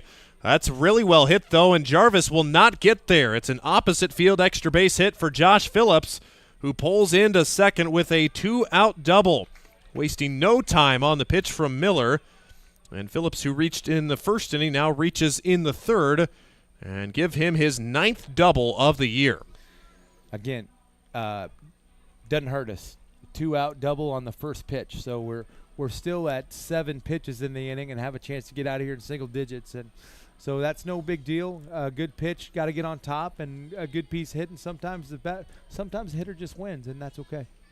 That was hit pretty loud, and like Scott mentioned there, fortunate bases empty there, and a perfect opportunity to get the last guy there, especially when Kenny Jackson, he has seemed to love those outside breaking balls for Miller so far today, and that is what he struck out on in the first inning. He's 0 for 1. He struck out on one that bounced, as I recall. Yep, it was very, very low. Yep. The 0-1 pitch to Jackson, down low, and Kroll gets a glove on it to keep the runner Phillips at second base. I think I would throw him a fastball on the inside part of the plate just because it's been breaking ball with him, and he's looked bad at it. So you got to think he's looking for it a little bit. So I'd like to see us challenge him on the inner half part of the plate, see if we can get a soft contact here. But went back away with a breaking ball. Went right back to it and just misses. It's 2-1. And Miller, 65-mile-an-hour breaking ball there. You can't get pulled over on Highway 6 with that pitch there. That is the speed limit. The 2-1 pitch. Yep. There we go. Breaking ball and swung on and missed. And Miller just saying, here's a steady dose of breaking balls. And he's one pitch away now from getting out of the inning. I think I'd throw it to him again, especially with first base open. Let's just throw it to him again. See if he can make the adjustment. Hasn't shown that he can do that yet. And there's a fastball, and hits it into right field. Dudleston collects it. Runner coming home. The throw is all the way to the plate. It is just late. Phillips gets in just ahead of the tag, and like Scott just mentioned there, went to the fastball there, and Jackson all over it, who scorches it into right field for an RBI single. The Spuds are back on top, 3-2. Goose out there, Sawyer Dudleston, I call him Goose. He looks like Goose, doesn't he? He does. And I that call mustache. him Goose. And he said it hasn't really stuck at his college, but he had no problem with me calling him Goose. But he kind of got jammed on that one. If you saw that, he kind of got that hop about right at his waist where he wasn't sure how to get it. So I don't think he fielded that cleanly, and that was just enough to get him in slave. Because I knew, I was surprised they sent him actually, because the scouting report, they know Dudleston can throw. So. Unfortunate there are 2 out hit, but a good adjustment by that hitter to rip one to right field, and thought we had a chance, but that's okay. Soft grounder will stay foul. So Miller's still under 15 pitches in the inning until next pitch. So he can still get out of this, and you got to assume, because like we've been told, Adam DeBoer, Morales not able to pitch today, so we're probably going to need a few more innings than this out of Marcus to keep the game plan going, especially with 7 straight games here, 4 here and 3 on the road. Yep, and we've had a couple injuries too, and so Nate Master is going to be out at least a week. Okay. He'll probably be in the lineup as a DH here in the next day or so, but he will be. We had to take him out early yesterday, so he'll be out for about a week. Got some good news on Jackson Crane. Everybody thought it was the hamate bone. But as it turns out, it's not. Possibly a stretch fracture. Had an MRI today, but we think it's just a bone bruise on his left hand, which hopefully will get him back in the rotation in the outfield here relatively soon. And then we've got a couple guys that we've talked to today about coming and doing some pitching for us. So we're trying to get some reinforcement, but was really encouraged with Evans and Grady yesterday, although we only saw Grady for 1 inning because that – coming off his arm surgery, we didn't want to bring him out after that 30-minute delay. But Grady did a nice job yesterday, and we've got a couple guys that are going to come help us out on the back end. So it's going to be badly missed, and we're still holding out hope that Jack Kruger might want to come back. I talked to Jude today, and Jude's just going to work, so Jude's not coming back. And that's okay. They had signed up for the half year, and we knew that was the case. And so we're trying to get some guys in here to come in and help us and make a run at it. And I know you talked about us playing the number 1 team, Casper, and when I took over interim job, whatever that was last Monday or Tuesday, I knew this 10-game stretch was going to be pretty important. But really what we talked about, Ryan, was we don't need to go 10-0. We just need to go 5-5, 6-4, somewhere in that area. We need to go out and win a series against Spearfish. We know we can compete against Casper. We're really not worried about Casper that much. We just got to make sure that we battle. And if we can split with Casper, win 3 out of 4 or even 3-4 against Casper, keeps us right in the race with 2 weeks to go. And at that point, we feel like we got a real good chance to get in there. So the important thing is not to get too high that we won the series against Spearfish, because, boy, they can hit it. They're big, strong, and talented, well-coached. But we just got to hang in there, and all we want is an opportunity to play meaningful games late. Sawyer Dudleston is set to lead things off here in this home half of the 3rd inning. Sodbusters have 3, 4, and 5 due up. Saw the gun from Dudleston come up just a bit short in the last inning, trying to throw out the potential go-ahead run that ended up scoring. Again, breaking ball to a middle of the lineup guy. So those are things that we need to recognize. And I don't promote guessing a whole lot, Ryan, but if I was down there now, which I'm not, but if I was down there, I would tell Kale Jensen to sit on a first pitch breaking ball. And if you get it, put a dent in the wall and right. And if you don't, then, hey, you got a few more pitches to worry about. But I just think a breaking ball is coming here. And I don't promote guessing. I think that makes you look bad more than it helps you. But every once in a while, I think it's fine. But look for a breaking ball here and rip one. Let's see if Scott's right. No. Well, that was a fastball there, looked like. But not a strike. Not a strike, yep. Jensen takes off the shoe tops for strike one. Sawyer Dudleston flies out softly to left field. Credit Chase Burke for fighting the horrendous sun here to make that last catch. Jensen takes one at the knees. Another fastball for strike one. Guidry now at 46 pitches. About to deliver 47. There's the breaking ball, but it misses badly outside. It's 2-1. Came out the side of his hand there. Didn't get on top of that one. Well, with a hit in the zone on the fastball and miss on the breaking ball, let's see what Guidry offers. Off speed, Jensen just late. Yeah, there's the breaking ball again. That kind of, it breaks quite a bit, but it doesn't look like it has a lot of depth to it. It's got to be tough when the guy at on the mound has 89 or 88 in his back pocket too. Yep. You got to look fastball and adjust, but these are things that good hitters do, and you want to good PFP there and good execution by the Spuds there on the ground ball to the right side. 3-1 put out there. The first baseman Josh Phillips feeding the pitcher Guidry, and Jensen is retired for the second out. We talk about it all the time.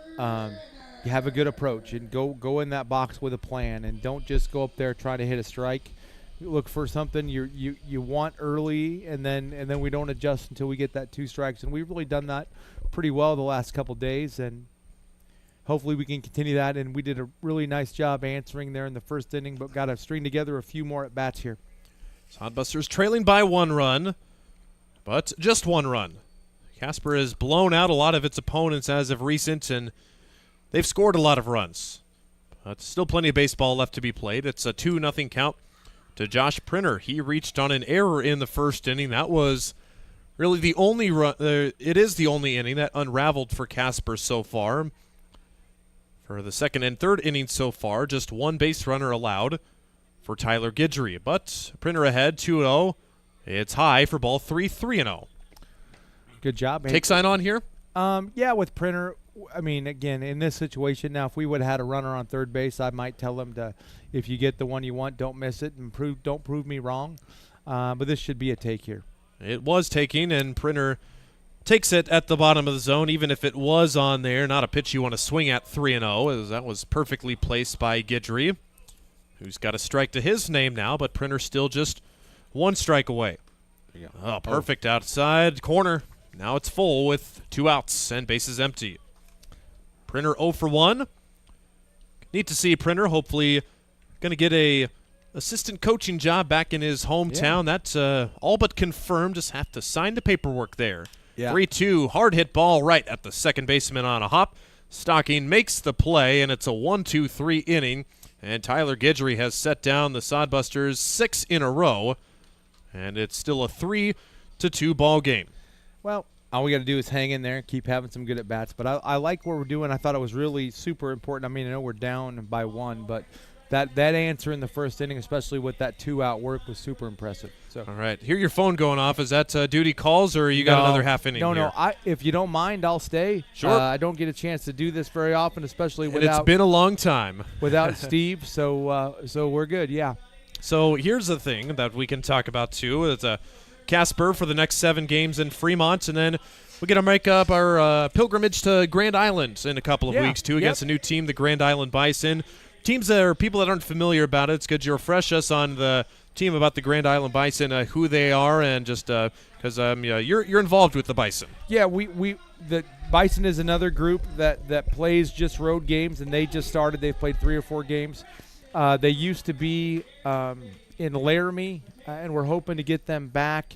I don't think it's going to be Laramie, but we are in contact with a team in southwestern South Dakota about getting them a home place for next year. But the Bison are another one of the traveling teams, very similar to what the Plainsmen do. And so we're going to play them in Grand Island. You know, we had games scheduled here at Duncan Field after everything has been settled between us and the city and the Legion program. And then after that was all said and done, the Legion got an opportunity to host a tournament here. And at the end of the day, I thought it was better, although I could have said no, but I thought it was better for our community to continue to have baseball. So fortunately, Todd McCoy and his staff up at Grand Island, the city of Grand Island, have given us the opportunity to go play up there. So we're going to play in the 20th and the 21st at Ryder Park, which is kind of more what you see in the league in terms of the kind of facility it is. It's a natural grass field. It's really old and pretty short. So it's the opposite of what we have here at Duncan Field. Line drive to right field, and on 2 pitches, Chandler Stocking lines out sharply to Sawyer Dudleston. He's been busy over there. That's at least 4 baseballs hit over his way this game. It's the 8th spot and the 9th spot now due up. Cody Clausius and Maddox Henderson. Clausius singled in his first at-bats. Part of 5 hits for the Spuds. Pop-up. Who wants it? It's Printer calling off Welsh at the shortstop position. No problem. And Miller getting some early swings, and the Spuds are either crushing it or pretty much completely missing it so far. Yeah, you know, I don't think we'll throw the one kid a fastball again, which is fine unless it's off the plate. But again, Marcus is in a much better rhythm than he has been the last couple starts, so he's just doing a great job to keep us keep eating up innings from us and keeping us in the game. That's all we ask. So ideally for Marcus, if you're down there, if all goes well, Marcus, I mean, he can pitch over 100 pitches. Yeah, to see him get 5 or 6 innings probably. You know, it's just going to depend on how he feels and what he's doing. But Marcus can clearly go. He could go 100 if he needs to, and that's really the league limit. Mm-hmm. Is you can't start a new hitter at over 100. So we'll just see how long Marcus can be successful, and really you can tell from here if he's not hitting his spots, okay, and if he starts missing up. Those are signs that he's getting tired, because then your mechanics break down a little bit and he starts missing up. But Marcus looks like he's in as good a rhythm as I've seen him in maybe 2 or 3 weeks, which is great. And even better, Marcus wasn't scheduled to throw today. We got a hold of Marcus and said, hey, we're in a little bit of a jam. We don't want to bump tomorrow's guy up, so can you be here? And he said, absolutely. So that's a true sodbuster for us, and a guy that just really takes a lot of pride. Away, Marcus. And he gets the swing and the miss.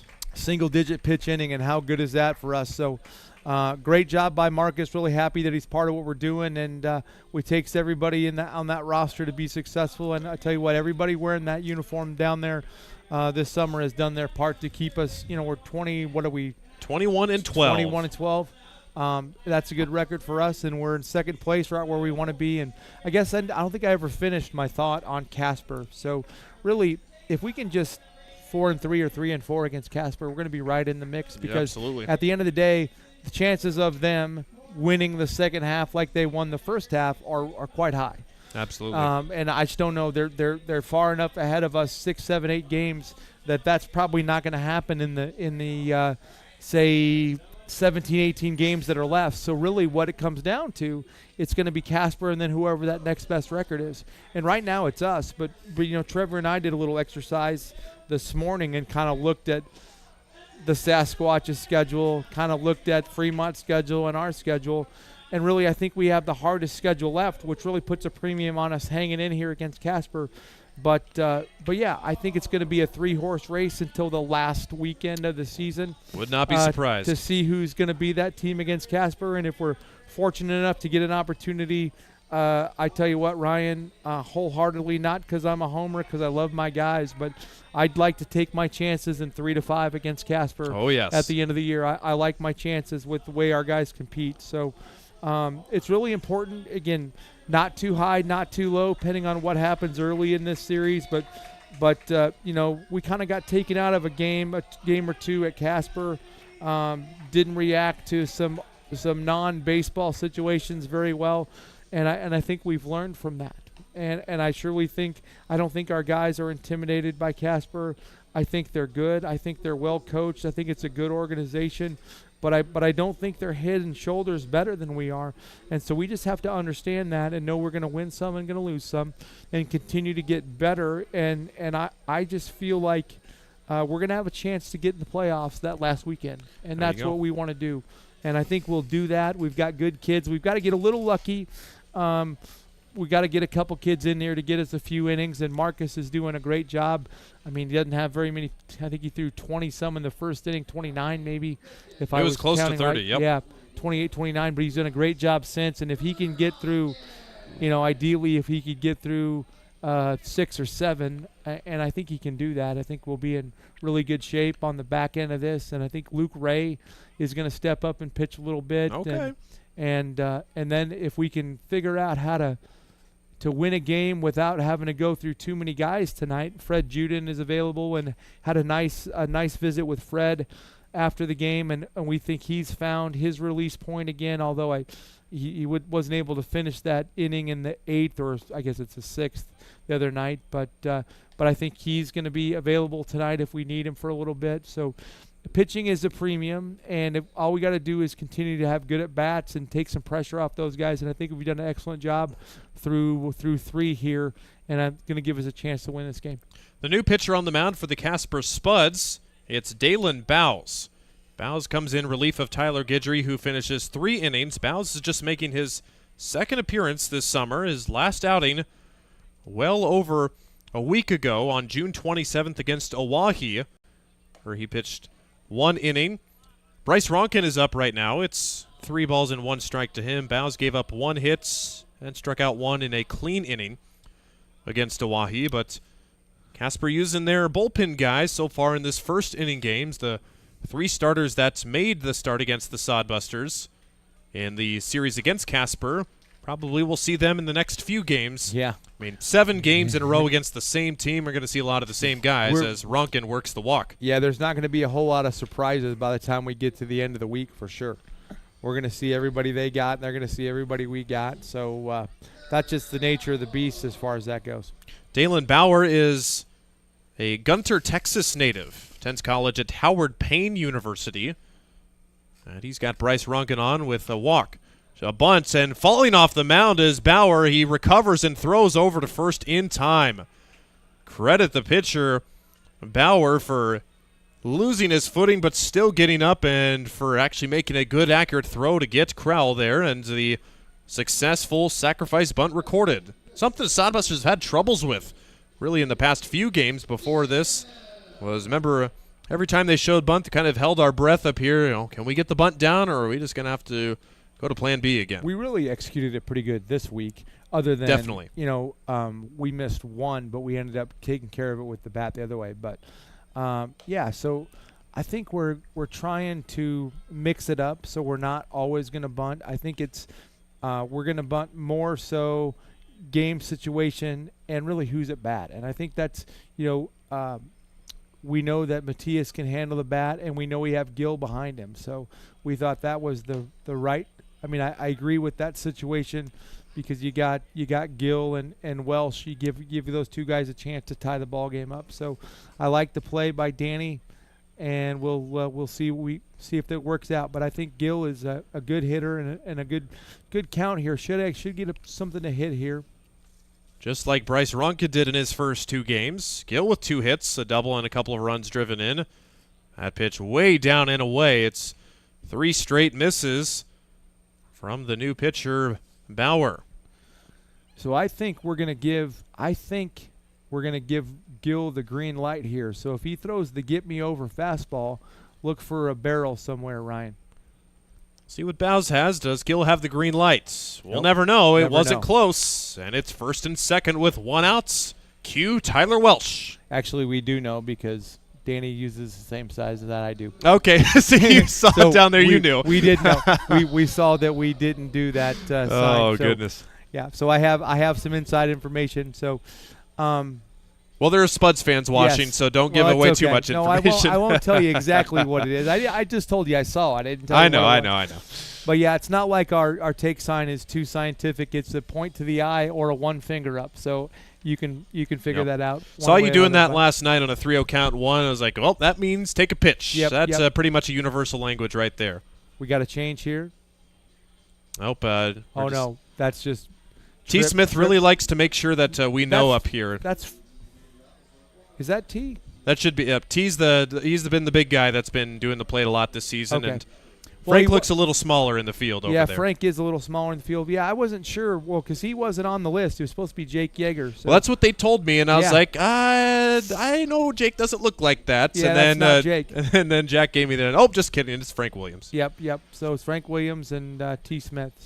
So Bowes works 2 walks here so far, and no move to the bullpen yet. James Batten, the head coach for Casper, coming out to try and calm down his pitcher with the Sodbusters looking to tie it up. Tyler Welsh takes high and in for ball 1. Welsh has had a much better summer than last season. He was hitting just above 200 for the Sodbusters last season. Saw his average drop a few points when he went 0 for 1 in the doubleheader yesterday. 255 average, 12 hits, but he has been Mr. Clutch. He always seems to come up in a clutch situation and delivers. Soft pop-up, and that will be the infield fly rule called, and doesn't matter if the Spuds catch it or not. Welsh is retired, and it's 2 outs, and it's going to have to be Drew Vega with the hits to get the Sodbusters tied up here. Yeah, that was disappointing he's struggling throwing strikes, and if we're going to swing early in the count in a situation like that, I like to say, listen, fellas, if you're going to swing early and they're missing the strike zone, you better barrel it. So a little disappointing at bat there for Welsh, but he's been really good for us and really solid for us all summer. So he'll get him next time. Drew Vega takes strike 1 at the knees on the breaking ball. From the arm of Dalen Bowes. I think a base hit to right's coming, Ryan. Vega has been so good, and that's even just the right side of the infield so wide open. Big swing and a miss by Vega, and he's down to his last strike. That's okay. That doesn't bother Drew, and he understands. He has a good approach up there. That's why he's in that one spot. He'll fight it off, and really his tendency is going to be go away anyway, so that's why he's been a pretty good swing, pretty good bat at 2 strikes. So if you're going to get him, you're going to challenge him up with a fastball, but I don't know if they know that yet, so we'll see. It is a fastball, but it misses high and tight. And that's good take by Vega to get the count further in his favor. It's now 1 ball and 2 strikes. See more pitches. Every time you see pitches, it increases your chance. And now he's 3rd time through. So, although a new pitcher, but seeing a couple pitches will help. The 1-2 pitch. Vega spits on the breaking ball there. Excellent eye by Drew Vega. It's now 2-2 with runners at 1st and 2nd. Bryce Ronan led off the inning with a walk. Kroll sacrificed him over to 2nd. Gill walked. Welsh popped out. Entered Drew Vega, trying to tie this game up. I think we're good here. 2-2 pitch. Just misses, and can't tell if Bowes on the mound was walking towards the dugout thinking he had the call, but when you drop the pitch like that, you're not going to get too many calls from the home plate umpire there. That's right. You're not going to miss it. You're not going to get too many when they can't catch it. Although we got one earlier. Matias missed one and he called strike 1 a couple innings ago, I saw. But well, now it's a full count pitch from 0-2 to 3-2. Runners on the run. A high chopper to 3rd base. That is a foul ball just to the left of the line. And maybe a foot, maybe less away from an infield single for Vega. Pretty close. I was hoping that was going to be short of the bag because it was taking him right to the bag. And we had one of those the other day with Welsh. Hit one right to the bag for a double play. Yeah, that's would have been just a unfortunate happening there. But with 2 outs, force out at any base. But Vega will return with the payoff pitch. Again, every time you see more pitches, your chances increase. See more of what he's got. He's got to throw a strike here, so. Dalen Bowes trying to slam the door here in the 4th. Runners on the move again. Perfect pitch right on the outside corner. Vega caught looking for strike 3, and the Sodbusters strand 2 in the 4th inning. That's Yeah, just doesn't get any closer to that, but a too close pitch to take there. Absolutely. That's a pitch that Drew wants to hit anyway, so I'm going to say that to him after the game. He may have thought that ball was out, but it was definitely too close to take. I think it was a strike, but that's the pitch he wants to hit. That's what I'm going to question him about, but he's had a great year for us and continues to do a good job up there for us, but we've been really good the last week with 2 outs and haven't been able to get that 2. We've had 2 chances the last 2 innings to get back in the game with a 2-out hit. Can't get it, so that's going to have to change for us down the stretch. But Ryan, I enjoy sitting here with you, and I will see you later. And any announcements, goodbyes, hellos, farewells to family? Yeah, I probably should because I haven't. It's been a while. Yeah. Well, my wife is here, so I don't have to say hi to her because she's sitting right down here today. But hi, I'm sure my parents are watching. So hi, Mom and Dad. Hugs and prayers to my sister Megan. Her family lives in Katy, Texas, and they've had to go through the hurricane today. Okay. So they've lost some power, but everybody's safe down there, so we're thinking about them. Of course, my aunt and uncle Jim and Gail Beal up in Wisconsin, who we go on vacation with, they watch a lot, so hi to them. And then my kids, Kenny, Cal, and Cassandra in Omaha, Amanda, my bestie, and Jake in Norfolk, Virginia, Maddie in UMass at what the heck is that little town? Hadley, Massachusetts, and then Allie up in Omaha. So I got everybody thanks. So thanks for reminding me because I almost left without saying hi to everybody. I would never. Hi, everybody, and I love you, and we'll see you later. Thanks. All right. Appreciate Scott for the extended visit. It's been long overdue. The man who's been manning or partially manning the dugout for the past week and a half, doing a lot of interviews for the new head coaching position, and found his guy. And so we wish Scott all the best as he goes off to do just about everything before he leaves tonight here. Elijah Reeves is lining the ball into right field, and he's got a leadoff base hit. He is 2 for 3. And Casper trying to put the pressure on here, still up by 1 run. It's the top of the order here in the 5th inning. You're listening to Sodbuster Baseball, and we are just joined by general manager, co-owner, and just about every title here in the Sodbuster organization, Scott Galusha. Get to hear more of him now that his interim head coaching days are done for the moment. Reeves singles for the 2nd time today. The last time he did that to lead off an inning, he came around and scored. Miller delivers a soft fly ball for the center field, and making the catch on the run is Taylor Gill. Gilly showing the range over in right center field to track that fly ball down for the first out of the inning. Exactly what the Sodbusters needed. Slicing away from the center fielder, not an easy play by any means. 1 on, 1 out. Here's Dylan Schlotterbeck. He has visited Sawyer Dudleston out in right field twice and is 0 for 2. Schlotterbeck, Lakeway, Texas, back to Miller. He bobbles it and will have to throw it to first, but the Sodbusters do get an out. If Miller fields that cleanly, you might be thinking about a 1-6-3 double play, but credits Marcus for keeping his cool and getting a sure out. Reeves advances to second. Schlotterbeck is retired. He's now 0 for 3. And it'll be up to Josh Phillips. He had the loud double in the 3rd inning, which was promptly followed up by a single in the 3rd to get the game's 3rd run home. He's first pitch swinging, pops it up. Behind the plate, Matias Kroll makes the catch for out number 3.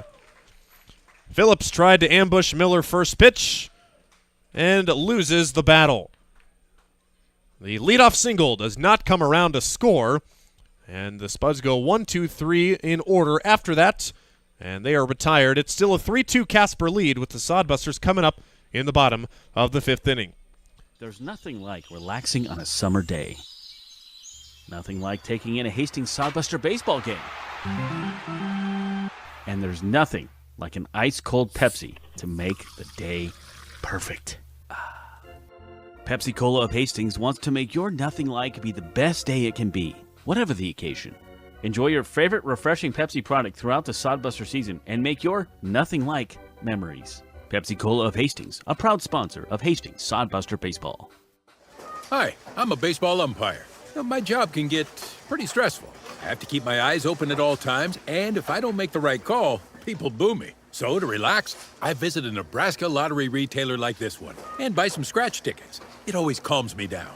Hey, you cut in line. I did not. All right, you're out of here. Hey, he didn't cut. All right, you're out of here. I feel better already. The Nebraska Lottery. Top prize odds vary by game. Sodbuster baseball back in the bottom of the 5th inning, halfway home. I'm Ryan Valenta on our solo adventure today. Steve Stein, our other guy, and involved as the producer/director of a play at the Playhouse in Grand Island, so we'll be missing Steve for a few weekdays towards the end of the July at home games, but it's not by much. It's also, I believe, one more day that I'll be gone as well. I'm not sure exactly when that is yet. But regardless, appreciate you spending your Monday evening. Case of the Mondays, best spent with Sodbuster Baseball to start this week. It's back to the second and third and fourth hitters for the Sodbusters. Ryan Jarvis swings at the first pitch, grounds it to Schlotterbeck at the shortstop, who throws on over just in time to get Jarvis, who's first pitch swinging, and grounds out. They're doing it against the second pitcher of the day, Dalen Bowes. Bowes came on in the 4th inning. Walked 2 batters, but no damage done for the Sodbusters on their offense. Sawyer Dudleston takes a big swing and a miss. On the fastball, it's 0-1. Dudleston, one of the handful of Arkansas Tech Wonder Boys on the team. Had a nice interview with him with Steve Stein earlier this season. Excuse me, check swing, and that pitch fouls off just behind home plate. Dudleston would love to be a baseball coach someday, and he is, or was, shadowing Joel Skipper before he left in the middle of the season. But to become one of the leaders on the team back for his second year as a Sodbuster. A 1 pitch, misses outside, it's 1-1. Dudleston, hit by a pitch in the first inning, scored the second Sodbuster run, and then flew out, so he's just 0 for 1 today. Time is called by home plate umpire T. Smith. All parties ready, back to go. Dudleston has spent 3 seasons with the Arkansas Tech Wonder Boys, hitting .287 for them in his career. High pop-up, right center field. The right fielder this time, Kenny Jackson, will take control and put it away for out number 2. A lot better of innings so far for Dan Bowes. He's retired both of the batters he's faced. And it's up to Kale Jensen to do something here. The right-hander ready and delivers to Jensen. It's high for ball 1. Kale Jensen, Central City native. Started off his college career at North Dakota State. That didn't work out, so transferred to Northeast Community College in Norfolk. And that's been a lot better for him this year. In his spring season, .362 in 58 games at the plate. Led in all, and I mean all, offensive categories for the Hawks.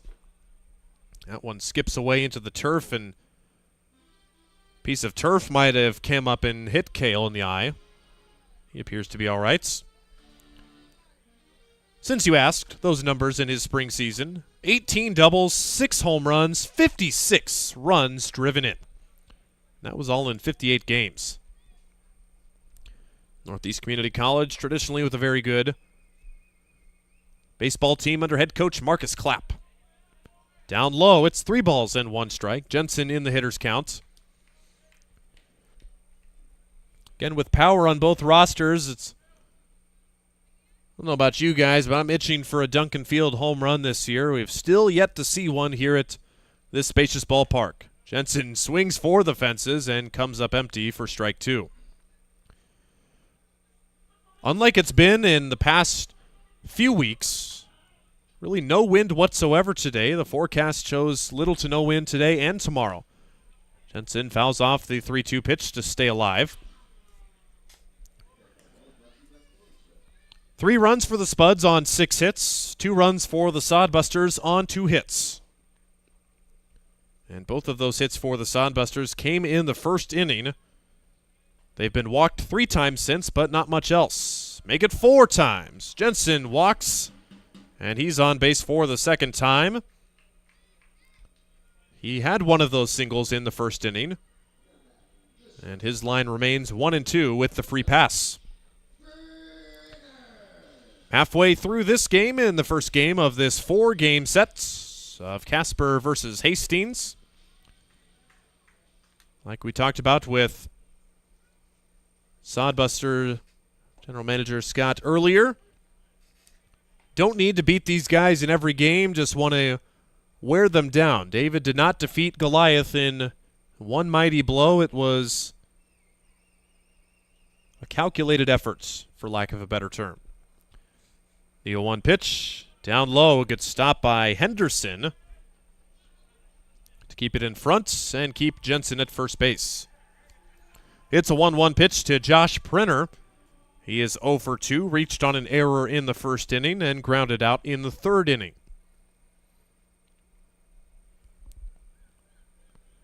The 1-1 pitch from Dalen Bauer. It's in there for strike 2, swung on and missed. And Prinner and the Sodbusters down to their last strike. Shadows creeping in on the infield can cause problems for some pitchers and batters. 1-2, just high. Prinner takes it. Cool opportunity for Josh.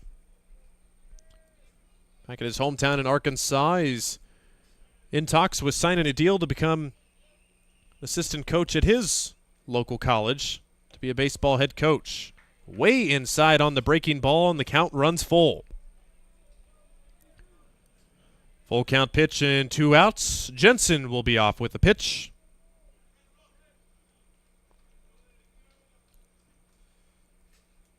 Both teams quiet on offense for the past 2 innings. The payoff. Swing and a miss. Bauer sets him down, and Prinner strikes out for the first time tonight. The 2-out walk left stranded, and it's still a 3-2 game after 5 innings with 4 innings left to go. We'll be back with inning number 6 on Sodbuster Baseball.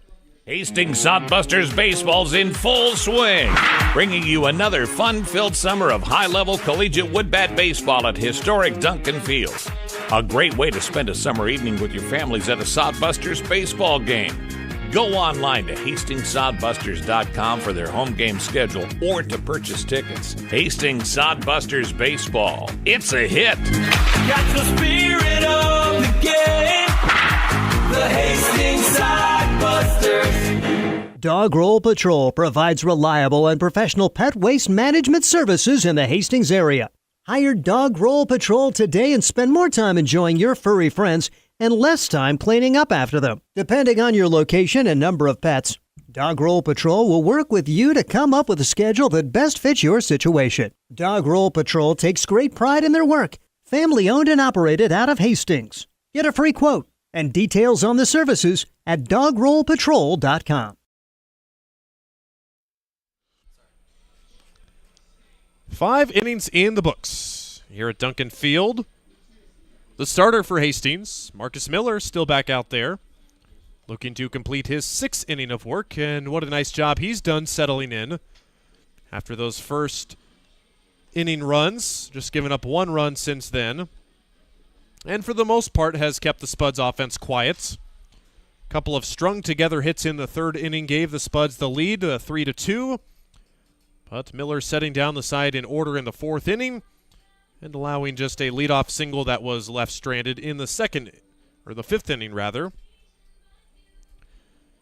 And for Miller, looking at his line tonight, 5 innings pitched, 6 hits, 3 runs, only 2 of them earned on the 1 error, but no walks and 6 strikeouts on 80 pitches. No action in the Sodbuster bullpen. Miller is set to at least finish this inning and hopefully more. Kenny Jackson leads Casper off in the 6th inning. He'll be followed by Chase Burke and Chandler Stocking. Jackson had an RBI single in the 3rd inning. That was when we were talking with Scott, and Miller fed him a steady dose of breaking balls, tried to sneak a fastball by him, but Jackson won the battle. 1-1. Strike 2 called. A late strike call by umpire T. Smith. Jackson doesn't appear too pleased with the call. It's 1 ball and 2 strikes. The lefty to the lefty. Fouls it off. Tried the fastball upstairs. Jackson gets a piece. Defense still the same for the Sodbusters. From left to right, Ryan Jarvis, Taylor Gill, Sawyer Dudleston. Third to first, Tyler Welsh, Josh Printer, Drew Vega, Kale Jensen, Matias Kroll behind the dish. See what Marcus comes up with 1-2. It is a breaking ball, and Jackson sends it just out of play to the left field side to stay alive. Miller with 85 pitches now tonight, 60 of them strike. He has been plenty in the zone.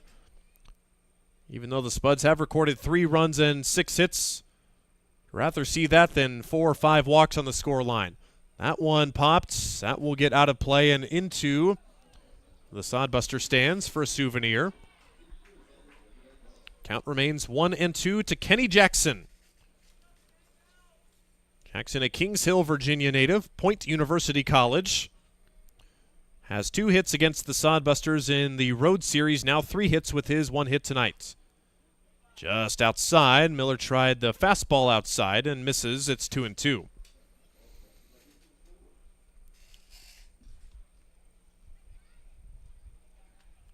The 2-2.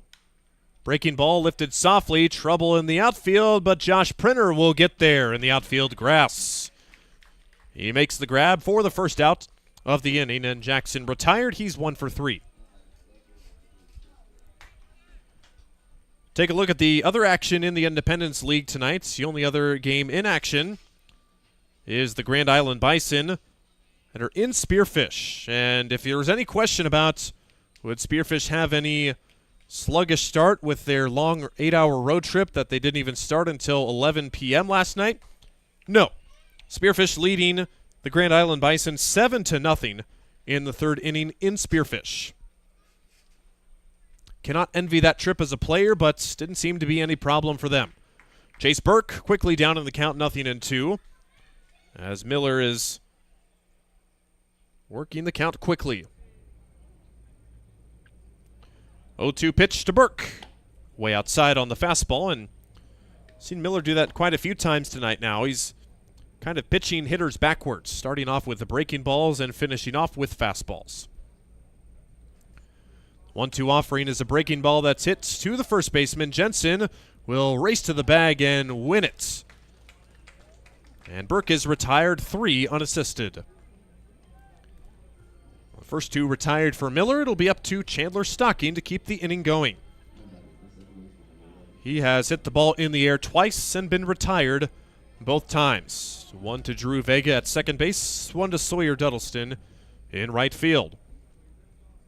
First pitch to him, and that's right off of the thigh of Stocking. He is hit by the pitch, and that breaks a streak of 5 straight retired. And it will be 2 outs, base runner for the Spuds. Stocking on board for the first time tonight.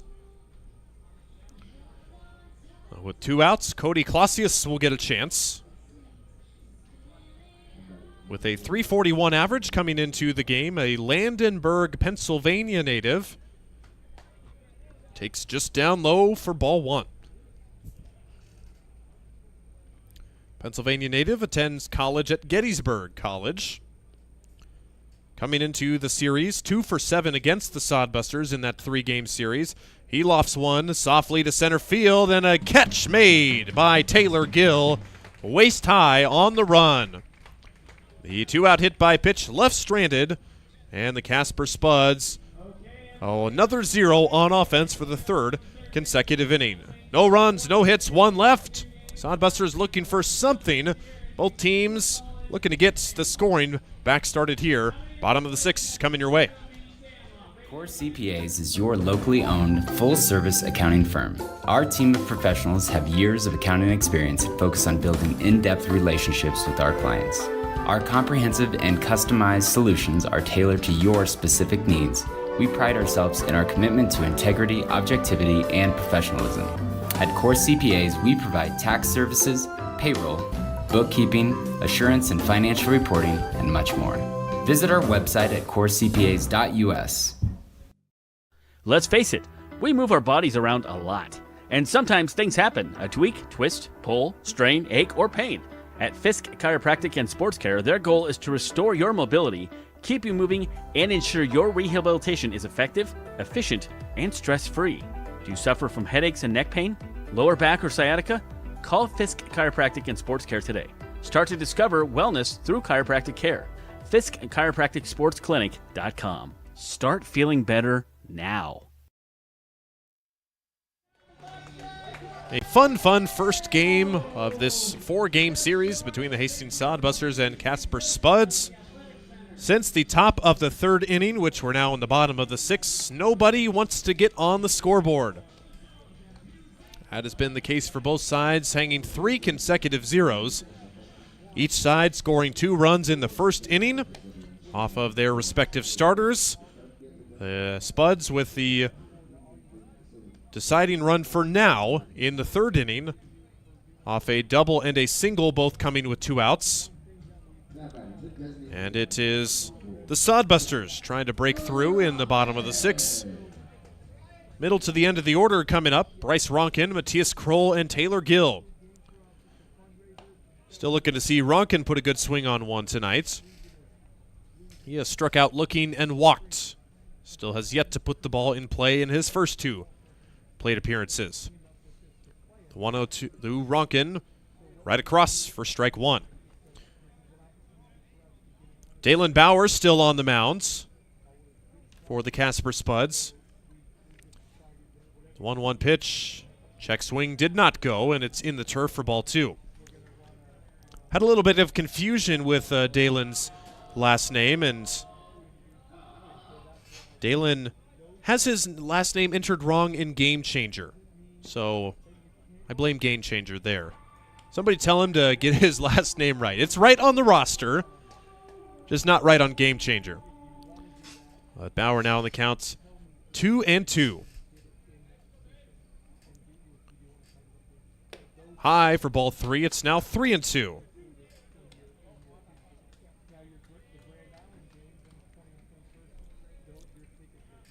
With the payoff pitch. See what Bauer can offer. Here it comes to Ronan. Low for ball 4. A full count walk, and Ronan walks for the 2nd time tonight. Time is called.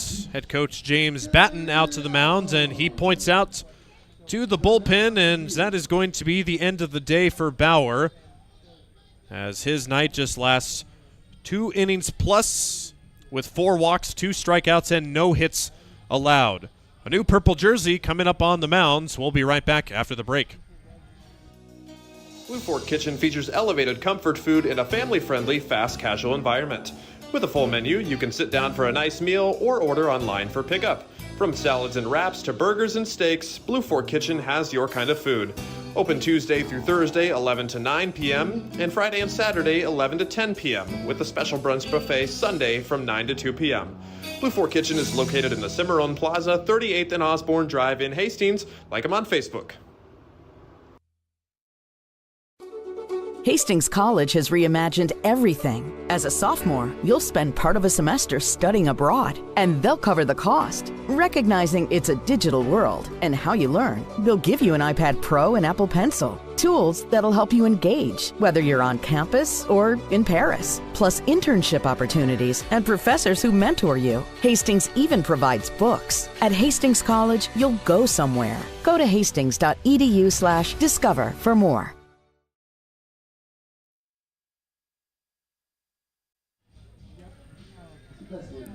Spuds go to the bullpen for the 2nd time tonight.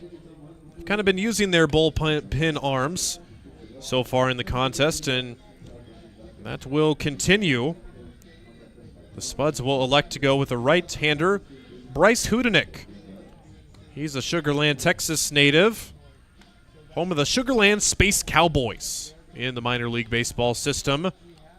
Another guy out of Sagu College down in Texas, and he'll be called upon to get through this 6th inning here. Dalen Bauer's day is done after 2+ innings. Where again, he did not allow any hits but walked 4 and struck out 2. Ronan will be making his 9th appearance out of the bullpen in 11 2/3 innings pitched, a 1-0 record. He's given up 7 hits, 4 runs, walked 5 and struck out 16. Has a 3.09 ERA. So after the pitching change, it was a leadoff walk to Ronkin, and Matias Kroll is the next batter. Kroll is 0 for 1.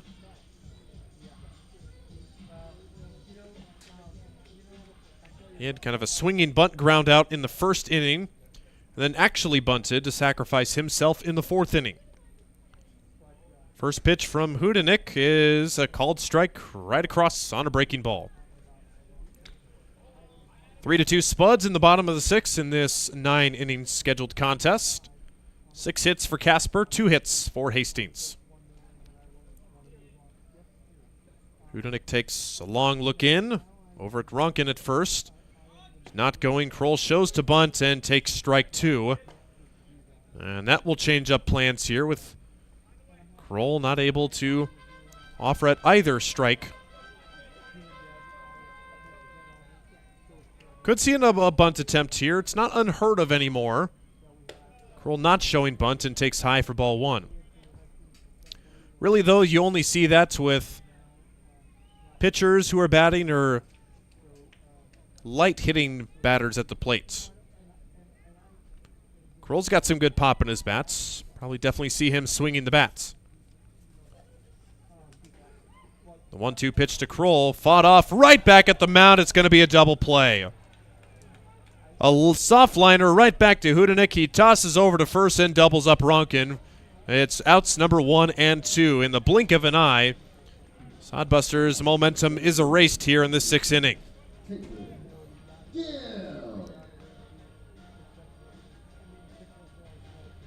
Just how you drew it up if you're Casper. Bring on your relief pitcher and get 2 for the price of 1. Taylor Gill will try to salvage the inning and restart it. Misses just high for ball 1. Taylor Gill still no at-bat today. He has walked twice. He was stranded in both of those on-base appearances in the 2nd and 4th inning. High and away for ball 2.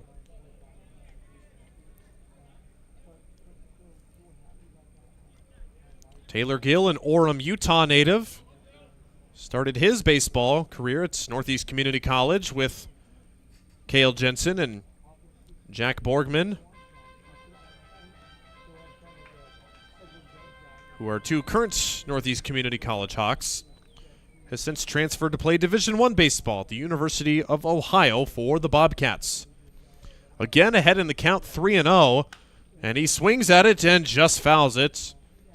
Too far wide of the first base bag. And you know what Gill was thinking? I don't want to walk for the 3rd time tonight. If this pitch is there, I'm going to get the green light and swing it. That's exactly what he did. You can see Josh Phillips over at first base, playing pretty close to the line where that pitch was, or that hit was, rather. Gill still ahead in the counts, and now he's on. 3rd straight walk for Taylor Gill, and the Spuds don't want to pitch to Gilly tonight. So 2-out base runner after the double play brings up the bottom of the order, Tyler Welsh. Welsh 0 for 2 today. Had a decent spring for the Hastings College Broncos. For his departed skipper, Joel Skipper. Bats here with 2 outs, runner at first. Spike down low, gets away from the catcher. Now Gill on the run. The throw to second is late. A wild pitch was into the turf.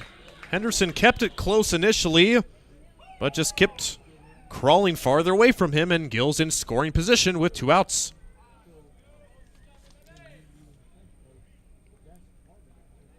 Now Hudenik has a little bit of pressure on him. See what Welsh can do. He's been good at taking the ball the other way. Instead, he takes strike 1. Throw back to the pitcher, gets away, but no further advance. Welsh has put the ball in the air twice, once to center field and once to the second baseman.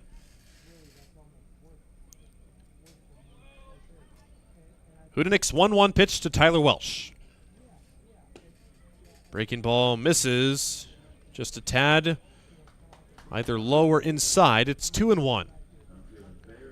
If Welsh can reach, top of the order is waiting on deck.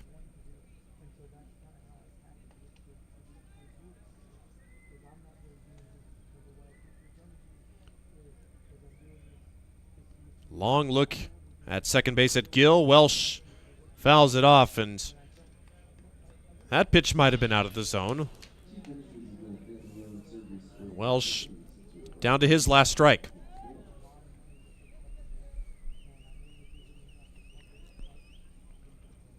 Two balls, 2 strikes, 2 outs. Bottom of the 6th inning.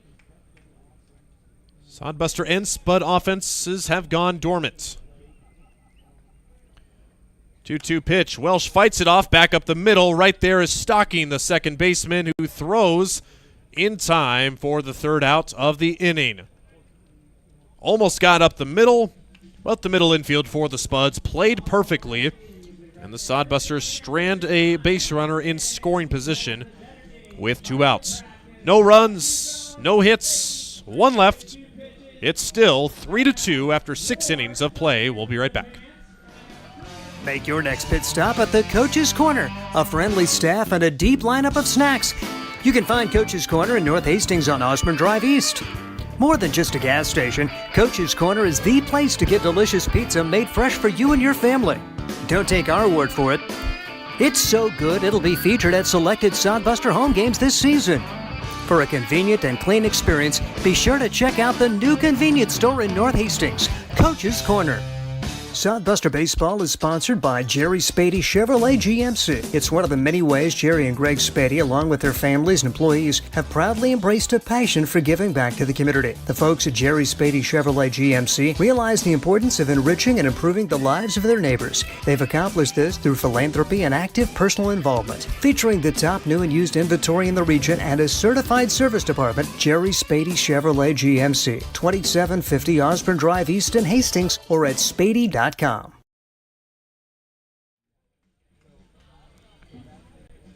6 innings in the books. No offense since the 3rd inning.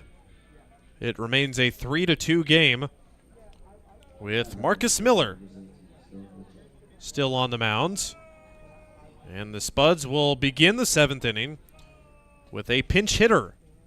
This is Stone Vocek, who takes strike 1. He bats in the place of Maddox Henderson, who struck out in his other 2 at-bats.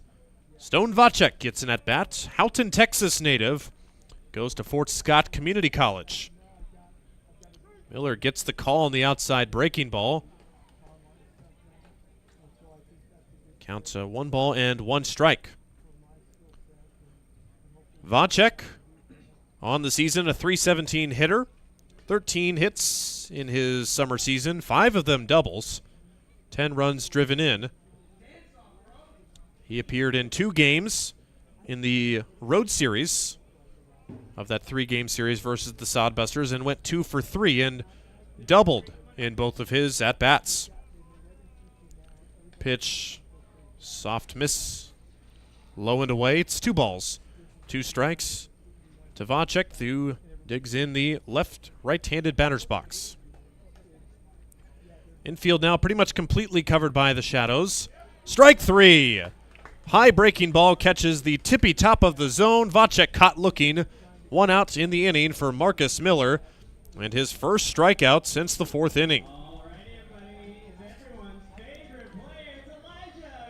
We count them up for Marcus.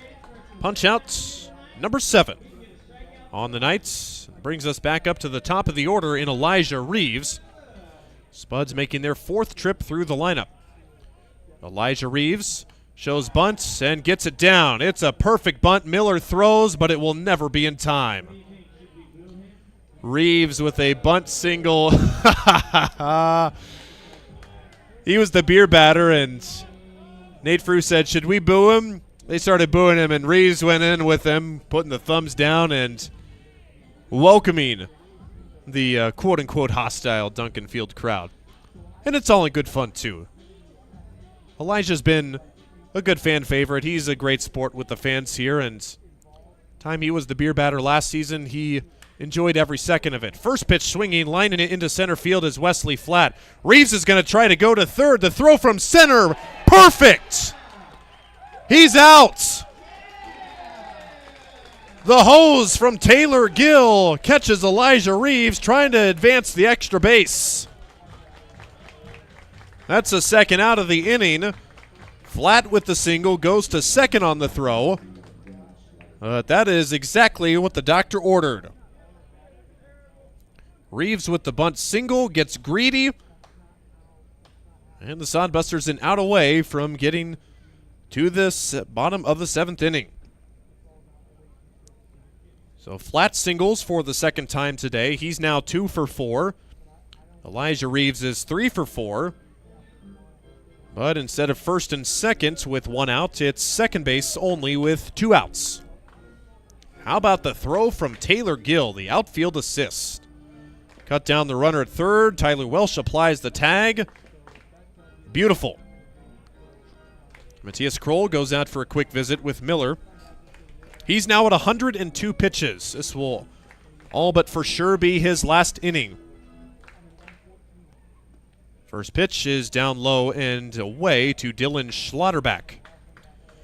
Not too often, especially in college baseball, you get to let the starting pitcher go 4 innings, or 4 times through the lineup.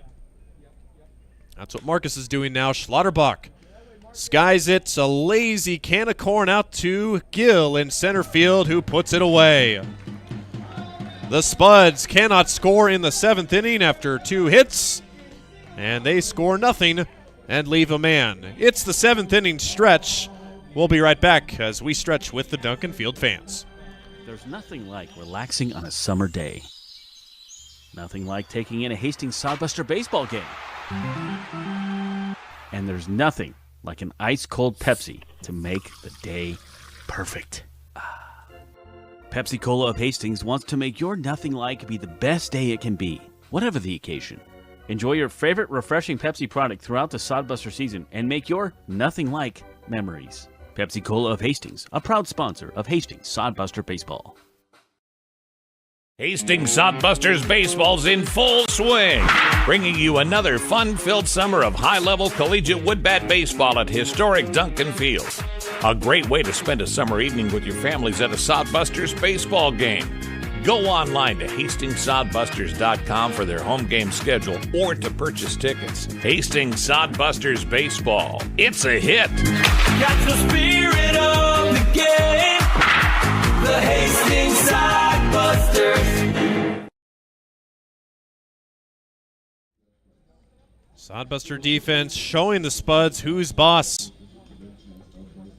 In the top half of the 7th inning, allowing a couple of hits, but nothing else. Marcus Miller finishes his day with 7 strong innings of 3-run baseball to keep the Sodbusters in this game with a potent Casper team. Sodbusters still have plenty of opportunities to come back and win this thing. If they can find the measure of the Spud bullpen, they have been scoreless since the first inning. They got 2 runs off of starter Tyler Guidry, but nothing since. Had some traffic on the bases in all but one inning. And it's the right guys coming up at the right time. Still plenty of ball left to be played. Drew Vega leads things off. He's swinging first pitch, sends it down the right field line. If this is fair, it's not. That could have been extra bases for Drew Vega. Would have been a very special base hit for him, but it slices just foul across the right field line. Vega 1 for 3 on the day, back in the hit column for him. Only 2 games out of his last 18 where he's been held hitless. Vega singled and scored in the first inning, but has struck out twice since. It'll be his first time facing the new Spud pitcher, Bryce Ronan. Came on with nobody out in the 6th inning, so technically making his second full inning of work.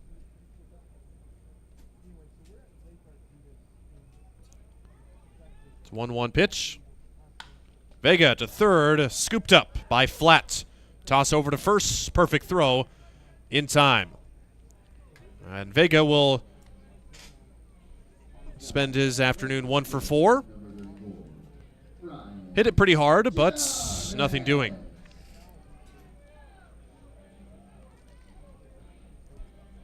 Next batter is Ryan Jarvis, tonight's Sodbusters spotlights. He'd love to get it going here. He's 0 for 3 tonight, a couple of strikeouts and a groundout. He swung first pitch in the 5th inning, but takes ball 1 outside here. Jarvis, a very good average on this Sodbuster team, coming into this one, .293. Recorded his team best 9th multi-hit game in Game 2 of the doubleheader last night. Takes a breaking ball at the knees for strike 1, 1 ball and 1 strike. Sodbusters hitting .247 as a team. Jarvis well above that at .293. 1-1, wrong batter's box, and it's 2-1. It's also been kind of a Duncan Field magic for the guys as well. Sodbusters hitting .279 at home, .203 on the road. 76-point difference. Jarvis, again, victim of a breaking ball at the knees for a called strike 2.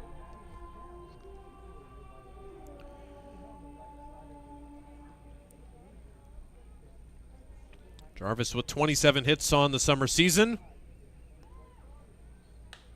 He puts one in play.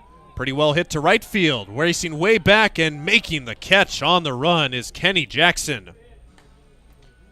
Pretty much almost in full sprint mode, hauls it in for the second out after Jarvis gets some good contact on it. As we know, Duncan Field, where fly balls go to die. Saw one fly ball here get down for extra bases. That was by the Spuds back earlier in the game in the 3rd inning.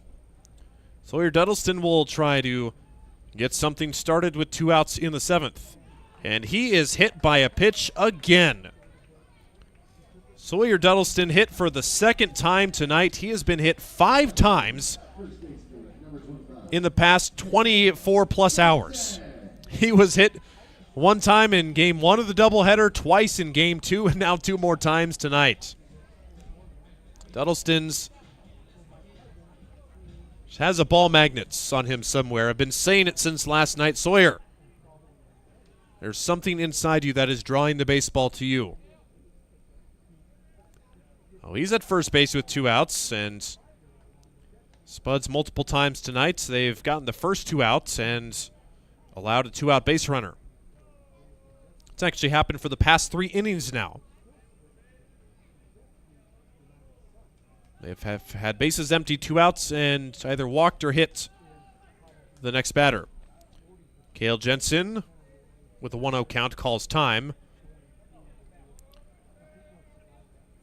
Pitcher Bryce Ronan taking too long for his liking. Pitch in there for a strike. Little off speed at the top of the zone for Jensen.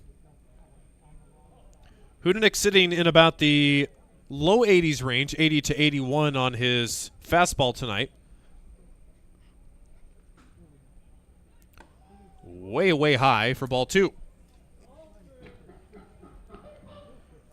Kale Jensen with the 2 RBI single in the first inning have been the only runs the Sodbusters have been able to muster across tonight.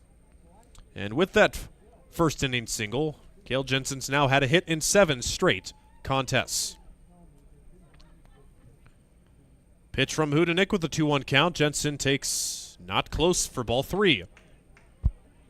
Now it's 3-1 with the hitter's counts. Jensen traditionally a pole hitter, but that left center field gap looking mighty fine. The 3-1 pitch to Kale Jensen. Hudenick taking his time. It's a stare down. Finally, time called. Can be a strategy used by some pitchers just to see if any runners or any batters will give up any information, forcing the batter to call time. 3-1 again. Hudenick still waiting. Finally brings it. Ball 4 way up high. Jensen on base for the 3rd time tonight, 2nd time he's been walked, and the Spuds have put 2 on now after having bases empty with 2 outs. So it'll be up to Josh Printer now, another runner in scoring position for the Sodbusters.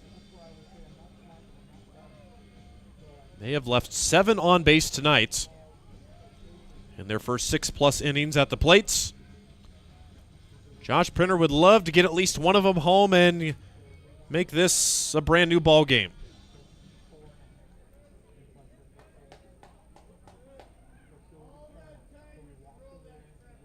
First pitch, big swing and a miss. Printer late on the fastball from Hudenick. It's no balls and 1 strike. Printer 0 for 3 tonight. Lots of Sodbusters without a hit tonight. Only 2 hits for the Busters. The Spud bullpen has been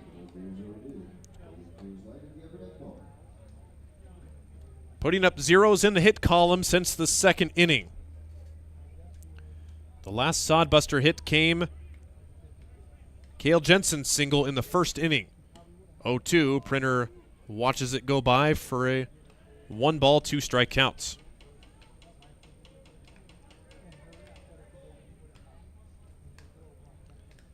Two runners on, Sodbusters trying to break through. 1-2, and pickoff attempt at second base. Dudleston not going anywhere, and can't imagine he would be with 2 outs. Pitch to Printer, fouled right back over our heads. Count remains 1-2.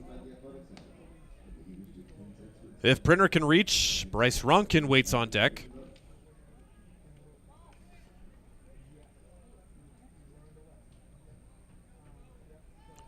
One-two count again to Printer. Way high and tight. Now 2-2. Spuds have gotten ahead early for their pitchers. Been struggling to put them away as of late.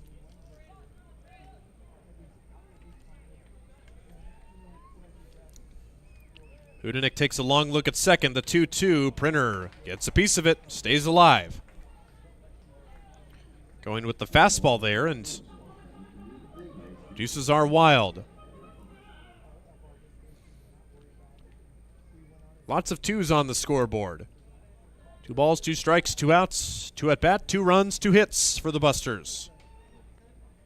Printer waits on it and puts it into left field. Dudleston hits the bag at third. He's on his way home. The throw from left field, not in time. It gets away. All runners move up again. Josh Printer, with 2 strikes on him, waits on the pitch and puts it in a perfect spot. And how about the job for the Sodbuster veteran to get this game tied up at 3? Dudleston on his horse scores from second. Kale Jensen advances to third, and Printer advances to second on the air-mailed throw. It'll be an error on the left fielder, Chase Burke, allowing the runners to move to second and third. And now with a go-ahead run, one base away. Bryce Ronan takes strike one. Josh Printer with the first hit for the Sodbusters since the first inning. And it ties up the game. Second and third for Ronan. Takes just low. Hudenick tried the breaking ball, and Ronan does not offer. Still plenty of baseball left to be played. 2 full innings remain after this. Just about 2 hours plus of game time here at Duncan Field. Ronan smokes it into center. It's past the dive of the second baseman. 1 run is in. The throw from Reeves for the second run. It's in there.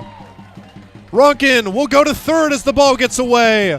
He dives in safely. The Busters lead it 5-3. Bryce Ronan, welcome to Hastings. What a week he has been having in his first few games with the Sodbusters. A 2 RBI single brings home 2 more in the Busters' lead for the first time tonight.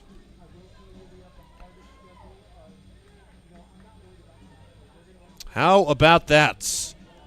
Another error on the Sodbusters. It's a double for Ronan, and an error allowing him to go to third base. Elijah Reeves now the latest culprit responsible for airmailing. And that will be the end of the day for the Spud pitcher Bryce Hudenick. Sodbusters are back alive in the 7th inning. They've scored 3 runs, looking for more after the pitching change. Cor CPAs is your locally owned, full-service accounting firm. Our team of professionals have years of accounting experience and focus on building in-depth relationships with our clients. Our comprehensive and customized solutions are tailored to your specific needs. We pride ourselves in our commitment to integrity, objectivity, and professionalism.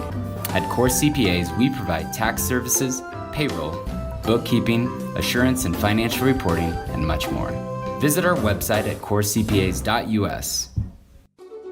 Hastings College has reimagined everything. As a sophomore, you'll spend part of a semester studying abroad, and they'll cover the cost. Recognizing it's a digital world and how you learn, they'll give you an iPad Pro and Apple Pencil, tools that'll help you engage, whether you're on campus or in Paris, plus internship opportunities and professors who mentor you. Hastings even provides books. At Hastings College, you'll go somewhere. Go to hastings.edu/discover for more.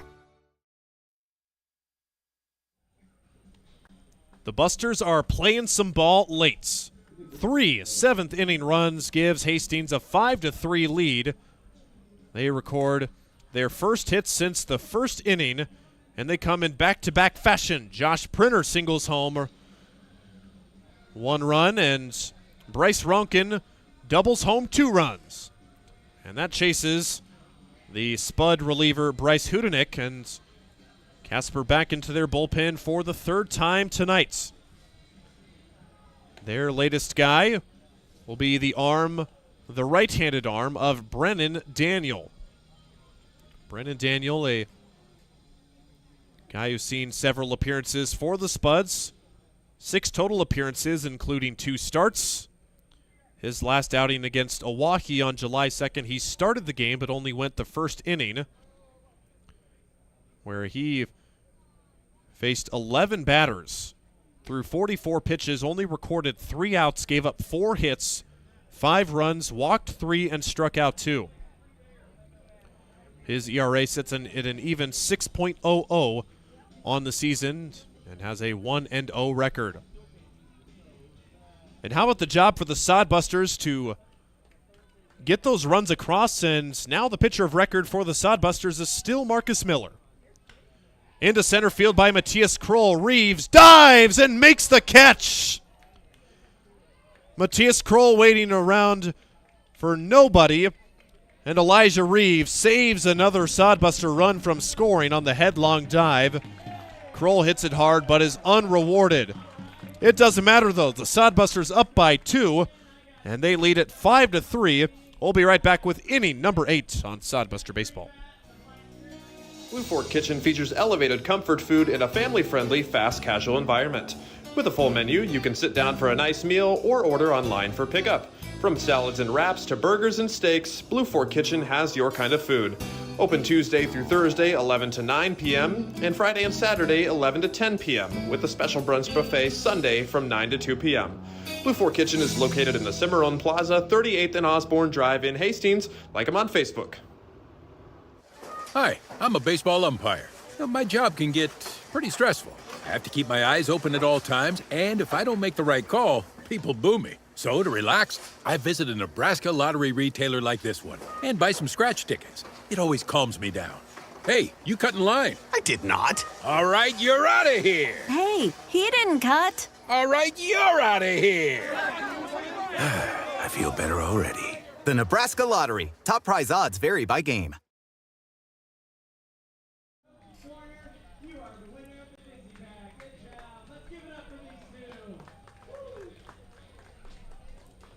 Seven innings in the books.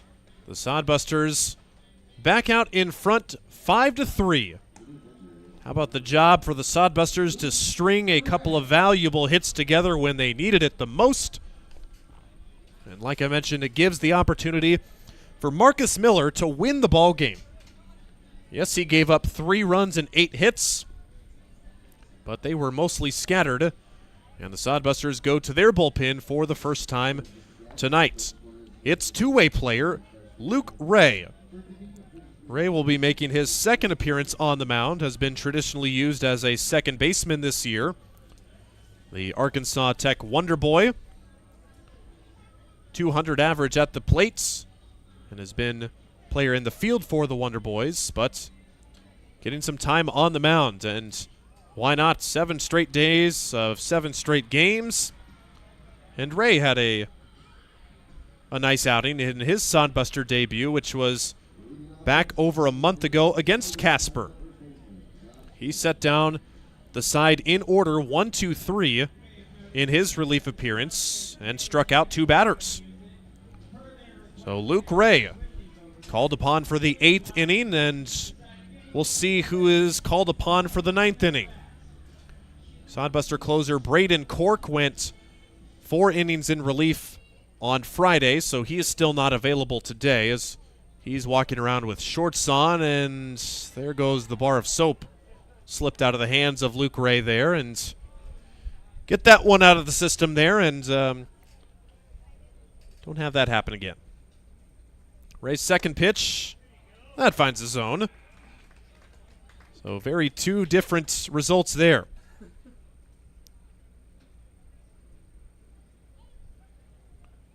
Next pitch to Josh Phillips is grounded foul out of play. Josh Phillips is 1 for 3 on the day. Had that big double in the 3rd inning, and he spoils that pitch and has it out of play. 2 balls and 2 strikes.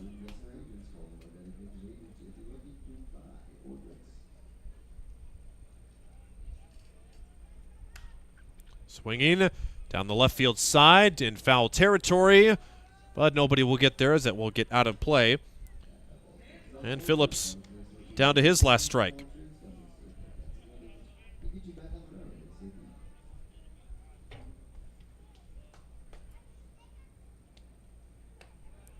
Pitch just misses by Ray.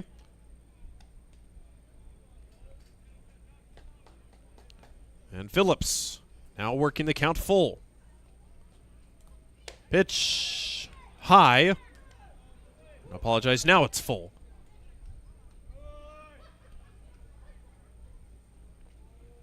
Luke Ray making his second debut on the mound, and he loses the first batter he faces. Pitch is just low to Josh Phillips. And it brings up Kenny Jackson. Jackson making his 4th appearance. 1 for 3, had the RBI single in the 3rd inning. That gave the Spuds the lead for the next 4 innings, where the Sodbusters tacked on 3. Jackson takes ball 1. I do want to correct the record as well. Been saying that Jackson was from Virginia, had VI on my prep sheets. Don't know why I thought that was Virginia. That is the United States Virgin Islands. Wanted to set the record straight there as Jackson puts in the single to right field, his second hit of the contest, and it's first and second with nobody out. Luke Ray greeted rudely in the 8th inning with 2 straight base runners reaching. Well, we knew the Spuds weren't going to go down without a fight. Just not the team they are. You don't win 28 games and 18 in a row by not fighting your way through adversity. And that's going to bring out head coach Danny Weiser for a visit with his Sodbuster reliever. Danny Weiser, a 4-year guy at Hastings College, knows the Bronco program, this field, and this team very well. Been very involved with him, and even before he got the head coaching job, we got to see Danny a couple times come up and do the post-game interviews with us. Very well-respected and well-spoken young man. Chase Burke is the batter with 2 on and nobody out. He's swinging first pitch and fouls it out of play. Burke is 0 for 3. He has struck out and grounded out twice. Burke came into tonight's contest hitting .310. Nothing yet tonight. Big chance for him here, though. Breaking ball, Ray just misses the zone. It's 1-1. After Ray's perfect outing a month ago, it's a tale of 2 different months.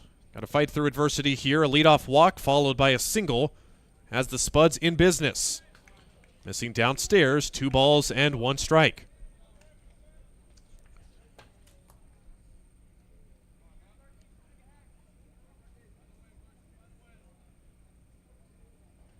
Something else we haven't seen today. Any stolen bases. That one called a strike. It skips away from Kroll. Count 2 balls and 2 strikes. Told you about how Casper has basically ran at will on the base pass, but with a left-hander on the mound for 7 innings, keeping the runners in check so far. Still no stolen bases, and doesn't appear the Spuds are going to be trying that anytime soon. Count 2 balls and 2 strikes to Chase Burke. Bender just misses outside, and the count runs full with nobody out. Now, if you're the Spuds, you try a little bit of trickery here. Maybe put a hit and run in motion. Down 2 runs with not a lot of outs to go. Burke swings. Foul territory. It gets out of play.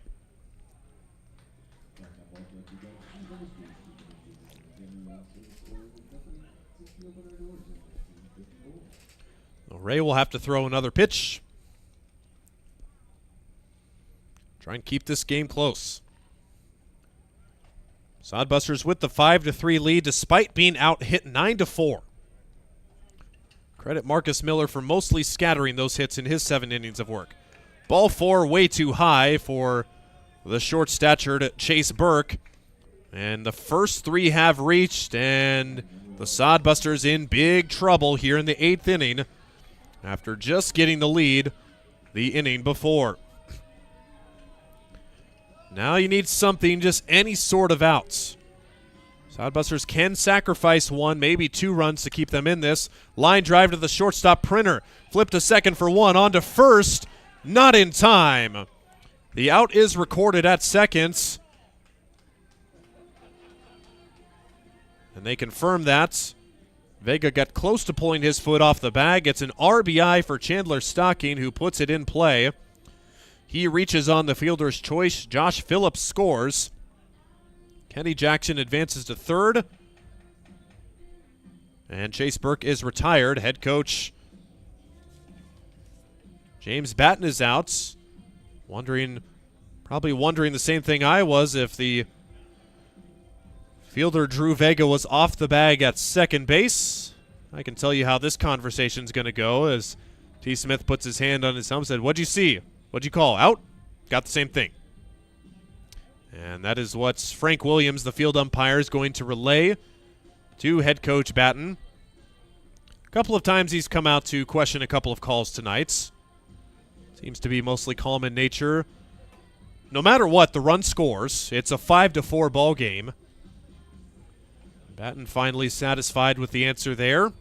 The first out of the inning is recorded on the fielder's choice. RBI by Chandler Stocking. But the Spuds knocking on the door to tie and maybe even take the lead in this game.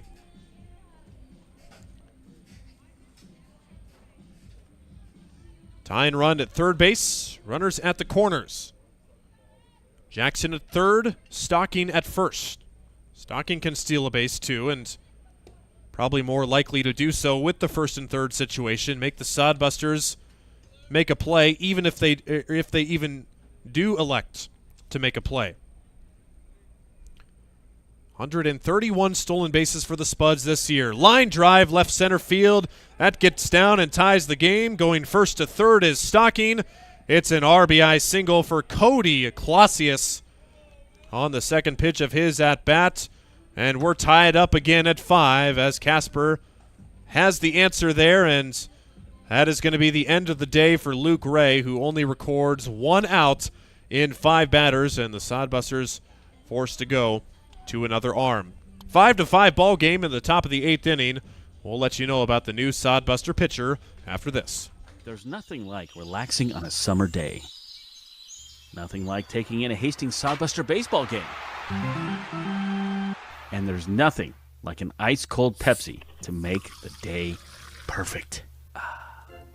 Pepsi Cola of Hastings wants to make your nothing like be the best day it can be, whatever the occasion. Enjoy your favorite refreshing Pepsi product throughout the Sodbuster season and make your nothing like memories. Pepsi Cola of Hastings, a proud sponsor of Hastings Sodbuster Baseball. Let's face it, we move our bodies around a lot. And sometimes things happen, a tweak, twist, pull, strain, ache, or pain. At Fisk Chiropractic and Sports Care, their goal is to restore your mobility, keep you moving, and ensure your rehabilitation is effective, efficient, and stress-free. Do you suffer from headaches and neck pain, lower back or sciatica? Call Fisk Chiropractic and Sports Care today. Start to discover wellness through chiropractic care. Fisk Chiropractic Sports Clinic.com. Start feeling better now.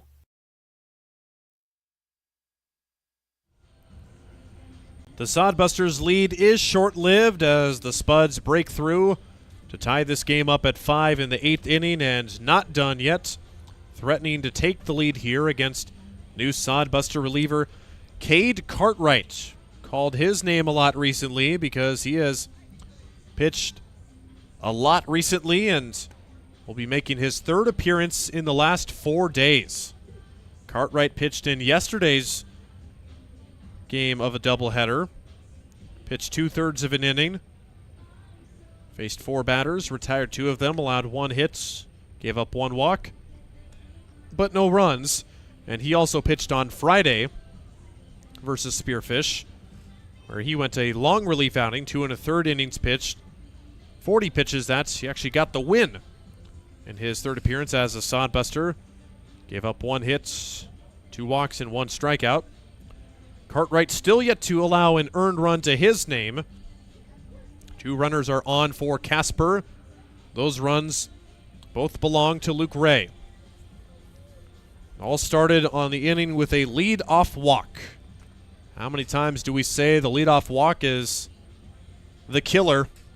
The Sodbusters fall victim to it here in the 8th inning. Best they can do is get out of this inning with a tie game. And perhaps get one in the 8th. Or maybe more, but Sodbusters will have to battle back if they want to win this ball game. Cade Cartwright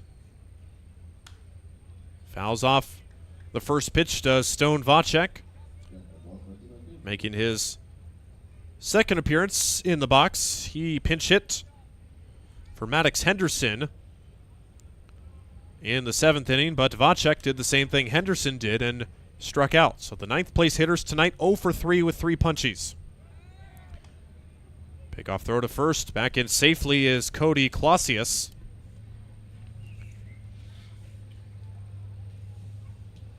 Clausius has not stolen a base this year. Perhaps seeing if the Spuds are trying some hit and run action here. Cartwright delivers, popped up, and out of play to the right side. Cartwright ahead in the count, 0-2. Stone Vonchek making his second at-bat of the game. On the season, .317 coming into the game. Already with 2 hits in 3 shots against the Sodbusters in their 3-game series in Casper earlier last month. Strikeout would be huge. Cartwright sets for a long while. Picks over to first. And I don't know if I like that play. I mean, guy at first probably not going anywhere with no stolen bases, and if you throw it away, then the Spuds lead. Still an 0-2 pitch. Cartwright in the driver's seat. Brings it. High for ball 1. Sodbuster bullpen. Nobody else warming. Cartwright is expected to get at least the last 2 outs of this inning. Sodbusters will have multiple chances at bat at least. 1-2. See ya later. Vonchek frozen on the breaking ball from Cartwright, and he is caught looking for the second time in as many at-bats. Huge strikeout for Cade Cartwright, who strikes out his 4th batter of the season. Not a big strikeout guy by any means, but gave it when the team needed it the most. Now the infield can make any old play at second or first base to get them out of the inning, but Elijah Reeves is at bat. That's the only problem. Elijah Reeves, a multi-hit game tonight, 3 for 4. 3 singles for Mr. Reeves. Pretty sure he just loves hitting at Duncan Field.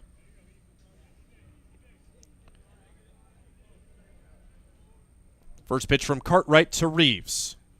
From the stretch, inside, almost hit him. Reeves darts back out of the way, and the Duncan Field crowd almost silent. An ominous crowd is here.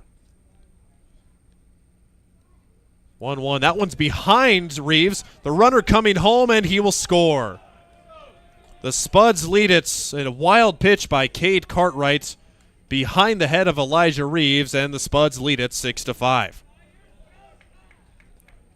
3 runs come across. The Spuds get those 3 runs right back from the Sodbusters and retake the 1-run lead. Clausius advances to second on the wild pitch as well. And another insurance run waiting in scoring position. 2-0 pitch to Reeves. Cartwright dumps in a breaking ball for strike 1.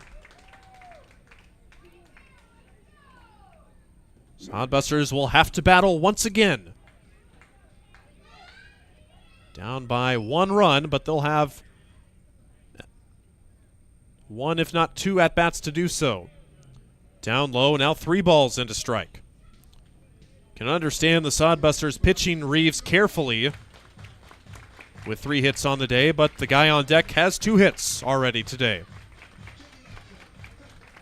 But if you have to pick your poison, you'd probably rather go with the guy on deck. Pitch is a breaking ball. It's grounded at the shortstop. Printer makes the grab. Low throw. Dugout by Kale Jensen. Oh, Kale, what flavor is that scoop? Whatever it is, it saved the day for now. The Sodbusters give up the lead, but it's just 1 run, and they will have 6 outs to get that 1 run, and they will try to do that against a Spud bullpen that faltered last inning. 8th inning on the way right after this. Cor CPAs is your locally owned, full-service accounting firm. Our team of professionals have years of accounting experience and focus on building in-depth relationships with our clients. Our comprehensive and customized solutions are tailored to your specific needs. We pride ourselves in our commitment to integrity, objectivity, and professionalism. At Cor CPAs, we provide tax services, payroll, bookkeeping, assurance and financial reporting, and much more. Visit our website at corcpas.us. Dog Roll Patrol provides reliable and professional pet waste management services in the Hastings area.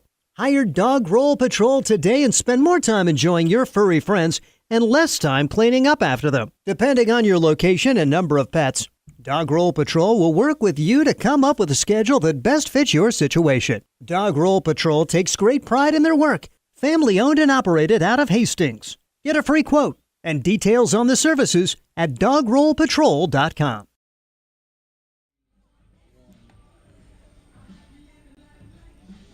Sodbusters coming up in the bottom of the 8th inning. Find themselves down by 1 run, but only 1 run against the hottest team in the ILB right now. Casper trying to protect their 18-game winning streak. Sodbusters got 3 in the bottom of the 7th to take the 2-run lead. The Spuds get those runs right back. And all of that started off with a leadoff walk. Sodbusters did the opposite in the 7th inning. They had their first 2 retired and then had 4 straight reach to record their 3 runs. First pitch is a called strike down and low at the zone to Taylor Gill.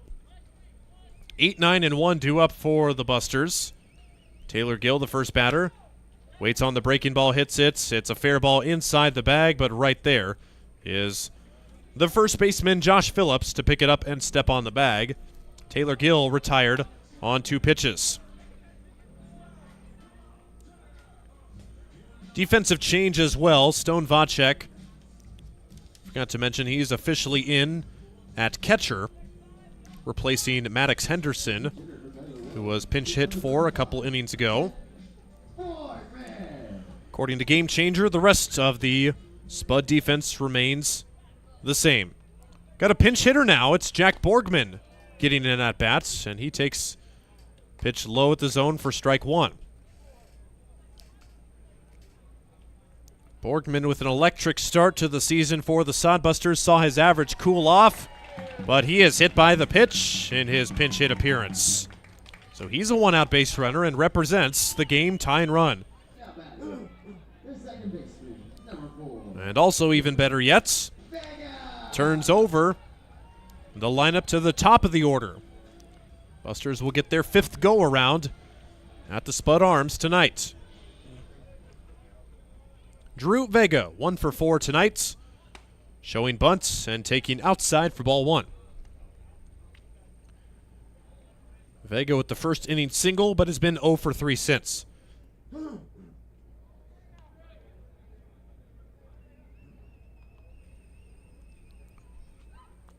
Borgman at first. Vega cannot get the bunt down. And he will perhaps try again. Just 1 strike on him. Another safe opportunity to get the bunt down, and just got to make sure you don't bunt it right back at somebody.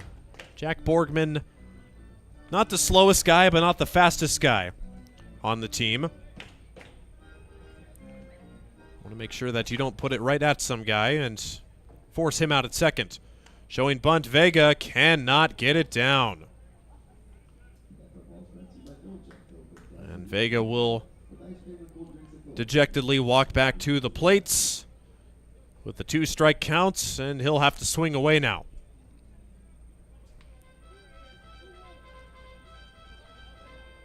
Jack Borgman, a pinch hit by pitch. He stands at first with 1 out.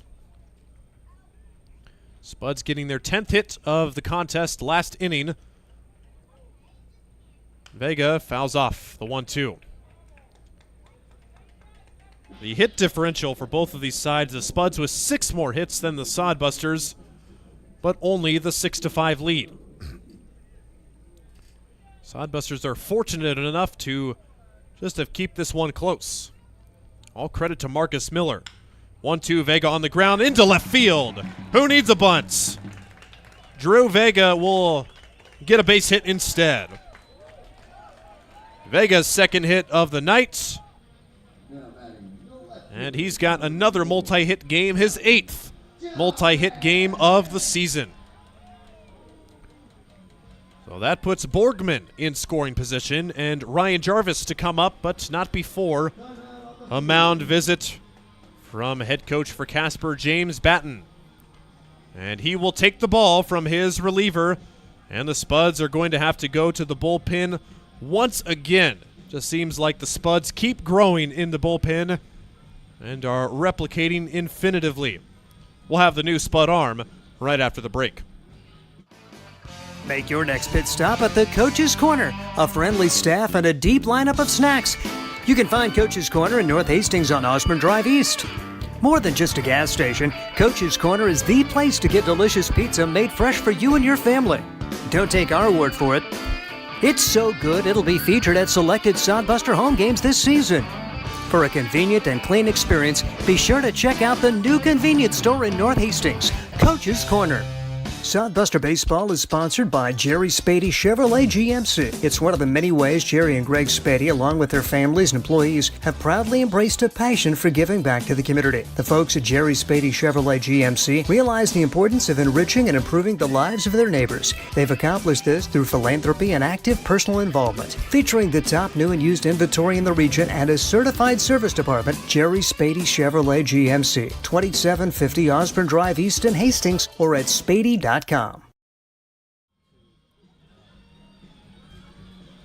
Spuds going to the bullpen yet again. The new arm is Levi Graham, Temple, Arizona native, goes to Southern Nazarene College and is making his 4th appearance as a Spud this summer. Didn't see his first outing until June the 22nd, his most recent outing just 2 days ago on Saturday, where he pitched an inning and 2/3 in relief against the Prospects. And he pitched perfect baseball, 5 up, 5 down in his relief outing. His second relief outing of the season, though, he did get knocked around against Oahe, giving up 5 hits and 4 runs. Runners at first and second with 1 out, and here is Ryan Jarvis. Trying to give the Sodbusters at least the lead back or tie the game up. He is way early on the first pitch and fouls it off to the right side. Levi Graham making his 4th appearance this season for the Spuds. Called upon to keep the Spud lead intact. Graham, the 4th arm out of the Casper bullpen. Too low for ball 1. Jarvis takes it. 1 ball and 1 strike. Sodbusters trying to snap that 18-game winning streak of Casper. Behind new head coach Danny Weiser, his first solo venture as the man at the helm in this game. Jarvis on the ground, on to second for 1. They'll throw to first. It's in time for a double play. The Sodbusters are out of the inning. They cannot score. The twin killer brings us to the 9th inning with Casper still on top, 6-5. Final call for both teams at the plate. We'll be back. Blue Fork Kitchen features elevated comfort food in a family-friendly, fast casual environment. With a full menu, you can sit down for a nice meal or order online for pickup. From salads and wraps to burgers and steaks, Blue Fork Kitchen has your kind of food. Open Tuesday through Thursday, 11 to 9 p.m., and Friday and Saturday, 11 to 10 p.m., with a special brunch buffet Sunday from 9 to 2 p.m. Blue Fork Kitchen is located in the Cimarron Plaza, 38th and Osborne Drive in Hastings. Like them on Facebook. Hastings Sodbusters baseball's in full swing, bringing you another fun-filled summer of high-level collegiate woodbat baseball at historic Duncan Field. A great way to spend a summer evening with your families at a Sodbusters baseball game. Go online to HastingsSodbusters.com for their home game schedule or to purchase tickets. Hastings Sodbusters baseball. It's a hit. Got the spirit of the game. The Hastings Sodbusters. 9th inning here at Duncan Field, where Sweet Caroline rings out as per tradition here at Duncan Field. Plenty of opportunities to come see this tough Sodbuster team, giving the top team in the Independence League a run for their money here tonight. So they trail by 1 run, and Cade Cartwright will try and put one final 0 on the board and give the good guys one more chance to tie it up or walk it off in the 9th inning. Sodbusters had a chance first and second with 1 out, but Casper turning the double play to get themselves out of minor troubles. For Casper, 2, 3, and 4 due up. Wesley Flatt, Dylan Schlotterback, and Josh Phillips, the scheduled hitters. Cade Cartwright back out on the mound for his first full inning of work. He recorded 2 outs on the first 2 batters he faced in the 8th inning. He struck out 1 and had another ground out. Wesley Flatt, the first batter, 2 for 4 tonight, a multi-hit game with bookend singles in his at-bats so far. 0-1 pitch, out of play, 0-2. Cartwright with the tungsten arm out of the bullpen in the recent going for the Sodbusters, again making his 3rd appearance in 4 days. He got Saturday off, but pitched Friday and Sunday. 0-2 to Flats, and that hit him. On an 0-2 pitch, Cartwright hits Flats, and he's on base with the leadoff base runner. Well, if you recall the last inning where the Sodbusters let the leadoff man on with the free pass, they gave up 3 runs. If you like trends, probably a Spud fan there. If you say trends are for suckers, you can also argue that point too. 1 on, nobody outs. Dylan Schlotterback is the batter. Pitch just misses outside. Schlotterback, a quiet night, 0 for 4. Came into the game hitting .328. And Schlotterback, 43 hits on the season, but none tonight. You would love to get in on the fun. Breaking ball, inside corner, strike 1. Schlotterback has flied out 3 times and grounded out once.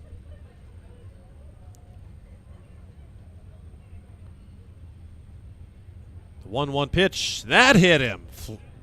Back-to-back hit by pitches. Cartwright plunks Flat and Schlotterback. And things get a little more tricky, and Danny Weiser's going to have to come out to the mound and calm down his reliever. Oh, man. Sodbusters have kept things so close that it feels like the Sodbuster grasp on this game is slipping. If they can't turn this game around here in the 9th. So we know runs have come at a premium for the Buster offense so far tonight. 2 runs in the first and the 3 runs in the 7th, but complete 0 since. It's first and second for the Spuds after the mound visit. Danny Weiser really taking his time and trying to settle down his reliever. And one Sodbuster right-handed action begins to play some catch in the outfield. But this is, well, I guess you could argue since Sunday had 2 games yesterday, this is the 3rd game of 9 straight games in consecutive days. Again, the Sodbusters do not get a day off until a week from today. Casper with the big chance to blow it open here. Josh Phillips at bat. Cartwright steps off as Wesley Flatt was sprinting down the baseline, but retreated at the last second. Cartwright's first pitch to Phillips. Called strike on the outside corner. Home plate umpire T. Smith giving the outside corner pretty consistently to both sides tonight.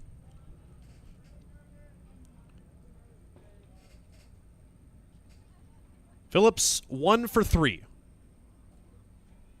Big swing and a miss. Cartwright pulls the string. Had Phillips out in front. Now an 0-2 pitch. Phillips doubled in the third with 2 outs and came home. Was the deciding run for most of the game. 0-2 from Cartwright. Ground ball to the the second baseman. Onto the shortstop for 1 to first. Double play. 4-6-3 twin killer. And that gets the Sodbusters a big first 2 outs of the inning. And it's now runner at third and 2 out. And again, head coach James Batten out to argue something. See what the complaint is there. They are going to inspect Cade Cartwright. They think that Cade Cartwright is using a foreign substance. And managers don't do this unless they are fairly certain about something. But not sure about the exact use of illegal substances in the Independence League, and home plate umpire T. Smith gives the thumbs up. Says that Cartwright is clean. Not sure what head coach Batten saw, but must have saw something. Sometimes guys will instinctively go to their brim or wipe a certain part of their body. It's just instinct what they do. I mean, in some rare cases, yes, you're using an illegal substance, but can't imagine anybody dumb enough to do that in the Independence League. Long drive by Kenny Jackson to the right center field gap. It gets down. An insurance run is home, and Jackson into second base with a stand-up double. 3 hits tonight for Kenny Jackson, and the Casper Spuds increase their lead at 7-5. Well, the Sodbusters had the momentum there, thought they could get out of it, but to no avail. They do allow the run, and that the bottom of the 9th inning is going to be even more tough now. Kenny Jackson have a night. 2 singles and a double, and has driven home 2 runs. It's now Chase Burke in the 9th inning. He swings and hits a high chopper. Cartwright sprints off the mound and fields it. Throws over in plenty of time to first. And Cartwright gives up his first run as a Sodbuster. And we will pump it up and try to cheer on the Sodbusters to 2 9th-inning runs. We'll be back after the short break. There's nothing like relaxing on a summer day. Nothing like taking in a Hastings Sodbuster baseball game.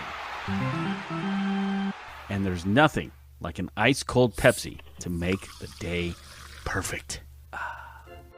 Pepsi Cola of Hastings wants to make your nothing like be the best day it can be, whatever the occasion. Enjoy your favorite refreshing Pepsi product throughout the Sodbuster season and make your nothing like memories. Pepsi Cola of Hastings, a proud sponsor of Hastings Sodbuster Baseball. Dog Roll Patrol provides reliable and professional pet waste management services in the Hastings area. Hire Dog Roll Patrol today and spend more time enjoying your furry friends and less time cleaning up after them. Depending on your location and number of pets, Dog Roll Patrol will work with you to come up with a schedule that best fits your situation. Dog Roll Patrol takes great pride in their work. Family owned and operated out of Hastings. Get a free quote and details on the services at dogrollpatrol.com. Sodbusters 3 outs left. They want to try and make some magic happen, and they will have to do so against, believe it or not, another Casper pitcher. Their 6th pitcher of the night. That is in the form of the starting first baseman, Josh Phillips, who will scoot over, go on to the mound. And he is the guy who can close games for Casper. He has 1 save on the season in 1 opportunity. And last pitched on Independence Day, July 4th, against the Prospects. Every time he's pitched has been 1 inning and has been very, very clean. 7 innings pitched for Phillips. Only 4 hits, 2 unearned runs allowed, 3 walks, and 3 strikeouts. Has a 0.00 ERA. It'll be up to Josh Phillips to get the final outs. It's Sawyer Dudleston, Kale Jensen, and Josh Printer. Definitely guys you want up in this moment. Dudleston, you have got to be kidding me. Hit by the pitch again. The 3rd time he has been hit by a pitch tonight. And running out of terms to describe Dudleston getting hit by a pitch. It's almost comical at this point. Obviously no intent by any of these hit by pitches, but it's got to get a little annoying at some point. Dudleston will be lifted for a pinch runner. It's Kyle Hiltbrand as he bats. Hiltbrand the runner. Kale Jensen bats. 1 on and nobody outs. Jensen swings at the first pitches and fouls it off. Jensen, a 1-for-2 day. The big 2 RBI single in the first to knot the game up at 2. Since then, he has grounded out and walked twice. Pitch from Phillips. Low into the turf. It gets away from the catcher, but Hiltbrand did not read it. His run does not matter, so last thing you want to do is take a gamble and risk him getting out with Jensen being the tying run at the plates. Almost switch in this instance. We could just scoot the walls in just a little bit. Jensen puts a charge into one in the left center field gap. It's down for hits. Hiltbrand hits the bag at second. He's on his way to third, and he makes it. Throw back to first. Jensen is out! Too far off the bag, and Jensen is gunned down. Oh no, the Sodbusters make a huge out at first base. The throw from the shortstop, Dylan Schlotterback, saw Jensen way too far off the base, and they tag him on the foot to get him out. Oh, unfortunate happening there, as Jensen singles and is retired, and Josh Printer now bats with 1 out. Instead of first and third, nobody out, it's third base with 1 out.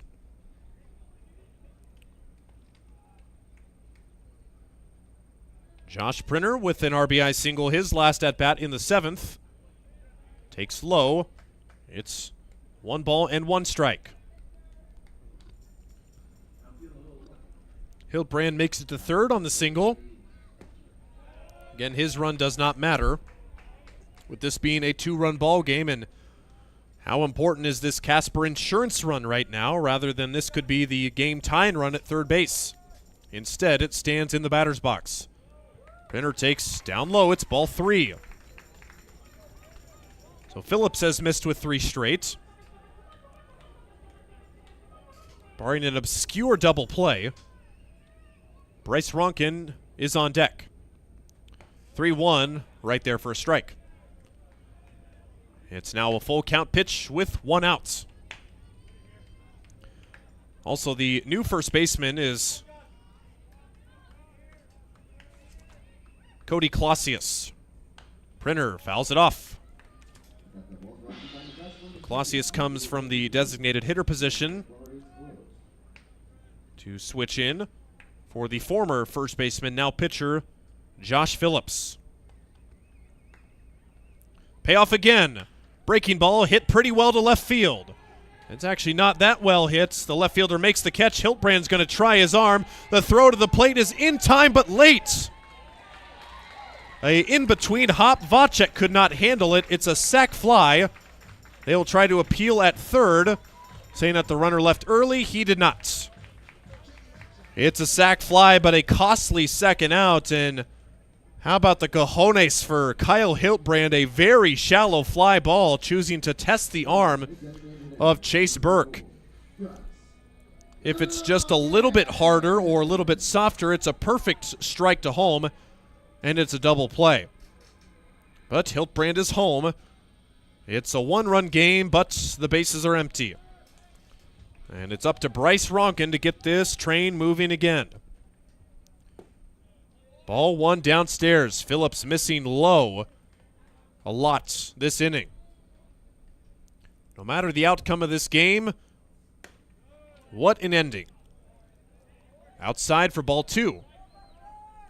Spud defense still the same as it's been the whole game, minus the switch at first base. They're playing Ronan to pull to the left side. He takes strike one. We saw him in his Sodbuster debut go the opposite way, so we know he can go to the opposite field if need be. Phillips shakes off one sign, two signs, three signs, four signs, five signs, and he's still shaking. Still shaking. Finally decides on a pitch. And whatever it was a fastball, and it was perfect. It's not third time's the charm, it's more like eighth time is the charm. Sodbusters down to their last strike. Ronan faces a 2-2 count. Strike three, called at the knees, game over. The Spuds win it in a nail-biter, in one where you held your breath for the final 3 innings. Exhale, Spuds fans. They extend their winning streak to 19 in a row and improve to 29-4 on the season. Sodbusters fall just short. They lose it 7-6, and will take aim at the Spuds tomorrow in the second game of the series. A rare home loss for the Sodbusters, but they did not go down without a fight. Excellent side game for both teams, and we'll be right back on our post-game show to recap it and get to talk to our new head coach, Danny Weiser, head of tonight's loss. You're listening to Sodbuster Baseball. Hi, I'm a baseball umpire. My job can get pretty stressful. I have to keep my eyes open at all times, and if I don't make the right call, people boo me. So to relax, I visit a Nebraska Lottery retailer like this one and buy some scratch tickets. It always calms me down. Hey, you cut in line. I did not. All right, you're out of here. Hey, he didn't cut. All right, you're out of here. I feel better already. The Nebraska Lottery. Top prize odds vary by game. Dog Roll Patrol provides reliable and professional pet waste management services in the Hastings area.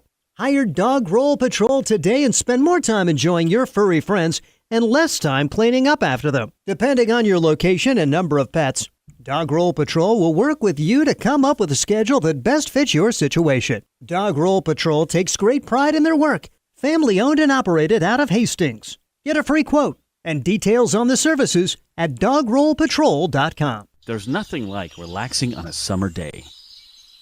Nothing like taking in a Hastings Sodbuster baseball game. And there's nothing like an ice-cold Pepsi to make the day perfect. Pepsi Cola of Hastings wants to make your nothing like be the best day it can be, whatever the occasion. Enjoy your favorite refreshing Pepsi product throughout the Sodbuster season and make your nothing like memories. Pepsi Cola of Hastings, a proud sponsor of Hastings Sodbuster Baseball. Let's face it, we move our bodies around a lot. And sometimes things happen, a tweak, twist, pull, strain, ache, or pain. At Fisk Chiropractic and Sports Care, their goal is to restore your mobility, keep you moving, and ensure your rehabilitation is effective, efficient, and stress-free. Do you suffer from headaches and neck pain, lower back or sciatica? Call Fisk Chiropractic and Sports Care today. Start to discover wellness through chiropractic care. Fisk Chiropractic Sports Clinic.com. Start feeling better now.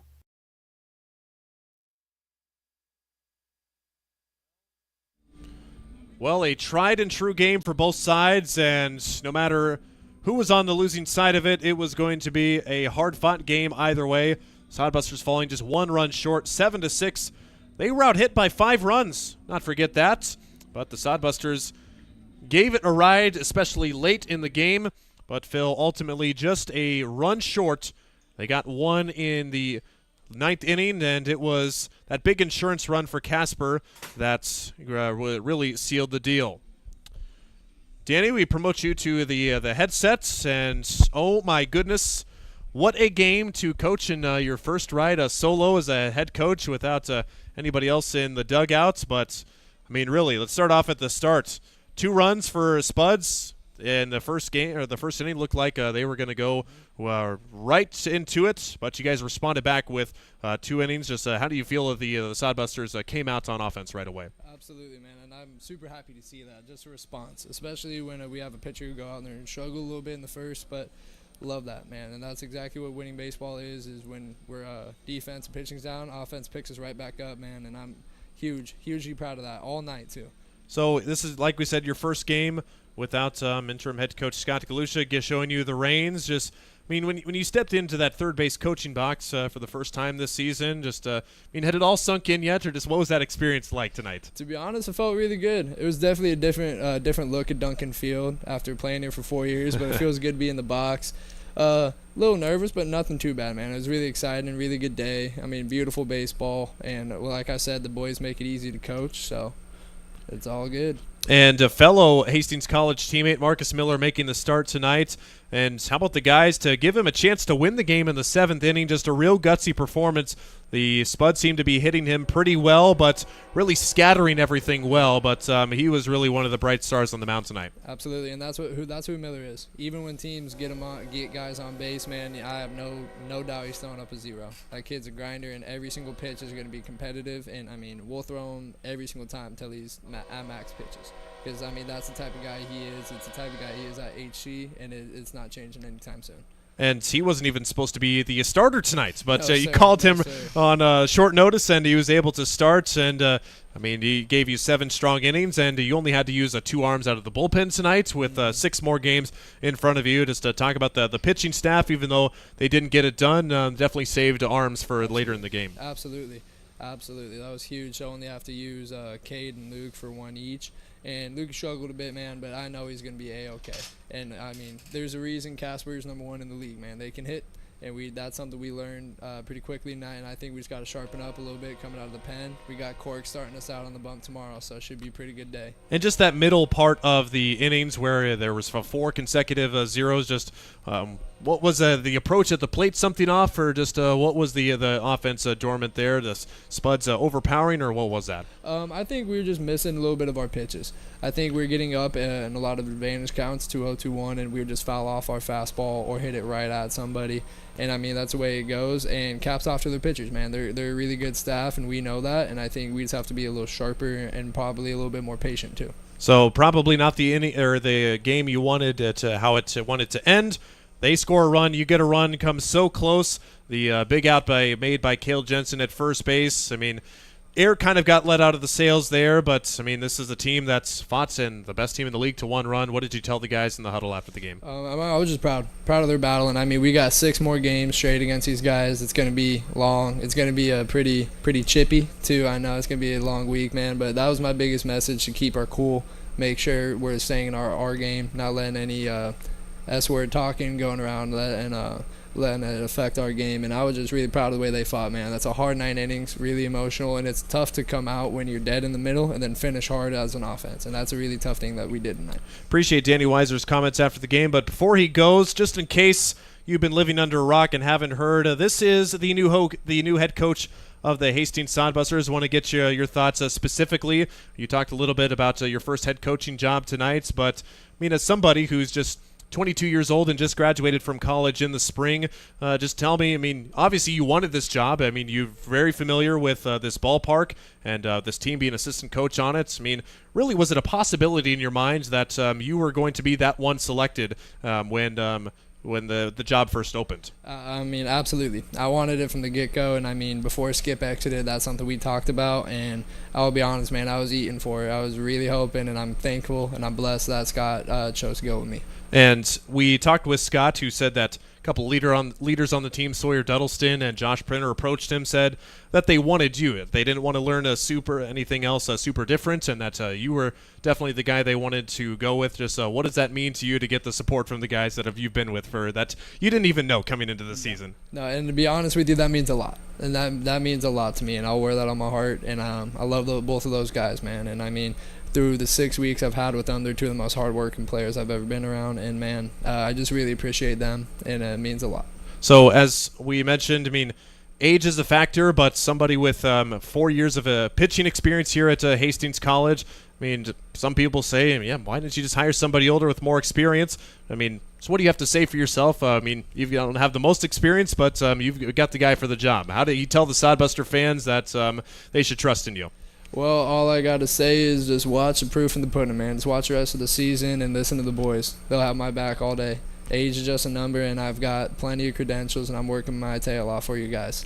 Ready to bring you a good rest of the season for the Busters. Love it. This is the guy who's going to try and bring the Sodbusters to that second-half Independence League title. A hard-fought victory against Casper tonight. And, I mean, really fought about as good as you can. But, I mean, just what's the outlook for tomorrow with you giving the best team in the league a run for their money? I'm looking good. I'm looking forward to tomorrow. I think the boys are going to come out a little angry, and I'm looking forward to seeing how BP is. And I think Cork's going to give us a heck of a start. And I'm really looking forward to tomorrow on this week. All right. Appreciate Danny coming up. First time as the official head coach of the Hastings Sodbusters. Appreciate him coming up. We'll send him back to his regularly scheduled duties and look forward to see him tomorrow night. Appreciate it, Danny. We'll go over the final numbers here before we send you on our way. The visiting team, the Casper Spuds, recording 7 runs on 11 hits. Elijah Reeves, another multi-hit game, went 3 for 5. And we also saw Wesley Flats go 2 hits on 4 chances. Phillips with 1 hit, Josh Phillips, and he also closed down and got the save on the mound, even though he allowed 1 run. And Jackson with 3 hits on 5 tries. Kenny Jackson went 3 for 5, a couple of runs batted in. And also Cody Clausius, a multi-hit game. Those are the 11 runs.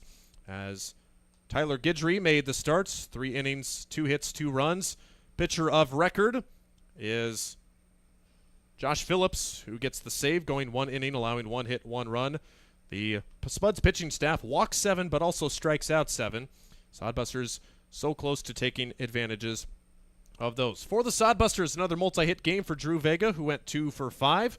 Kale Jensen, a multi-hit game, 2 for 3. Josh Printer and Bryce Ronan each with a hit for the Sodbusters. 6 hits on 6 runs, 7 walks, 7 strikeouts. Marcus Miller, tough luck, no decision for him after he went 7 innings pitched, allowed 8 hits, 3 runs, 2 earned, no walks, and 7 strikeouts. No walks for Marcus. Love to see that. Only 2 walks for Sodbuster pitchers tonight. And the final pitcher, the second pitcher, Luke Ray, allowing the 3 runs. He'll be the pitcher of record and takes the loss. I mean, 2 big teams going up against the Independence League in the top of the standings, number 1 and number 2, for 6 more games. 3 more at here, and then we'll do 3 on the road. But we appreciate you joining us and taking time out of your Monday evening to watch the Sodbusters almost snap the Casper Spuds winning streak. They improved to 29-4, extend it to 19 straight. The Sodbusters fall to 21-13. And they have lost a couple of games here in the past couple of days now, but heck of a job for Danny Weiser in his first game as a solo head coach to keep this one competitive. When it looked like the Spuds were going to run away at the start, the Sodbusters were right in it. I'm Ryan Valenta. Thank you to Mason right next to me for running the broadcast, and Noah and Connor for making the numbers possible and the scoreboard possible over next door. Appreciate you joining us, and we will see you same time tomorrow night. These 2 teams have Game 2 right here at Duncan Field at 6:35. On behalf of Sodbuster Baseball, I'm Ryan Valenta saying have a happy and safe Monday night. Catch the spirit of the game, the Hastings Sodbusters. Get the ultimate fan experience at a Hastings Sodbuster game this summer. Enjoy high-level collegiate summer wood bat baseball at the beautiful and historic Duncan Field in Hastings. Baseball and a whole lot more. Affordable family fun. That's what the Sodbusters and the Independence League are all about. Sodbuster Baseball. It's your team. Catch the spirit of the game. The Hastings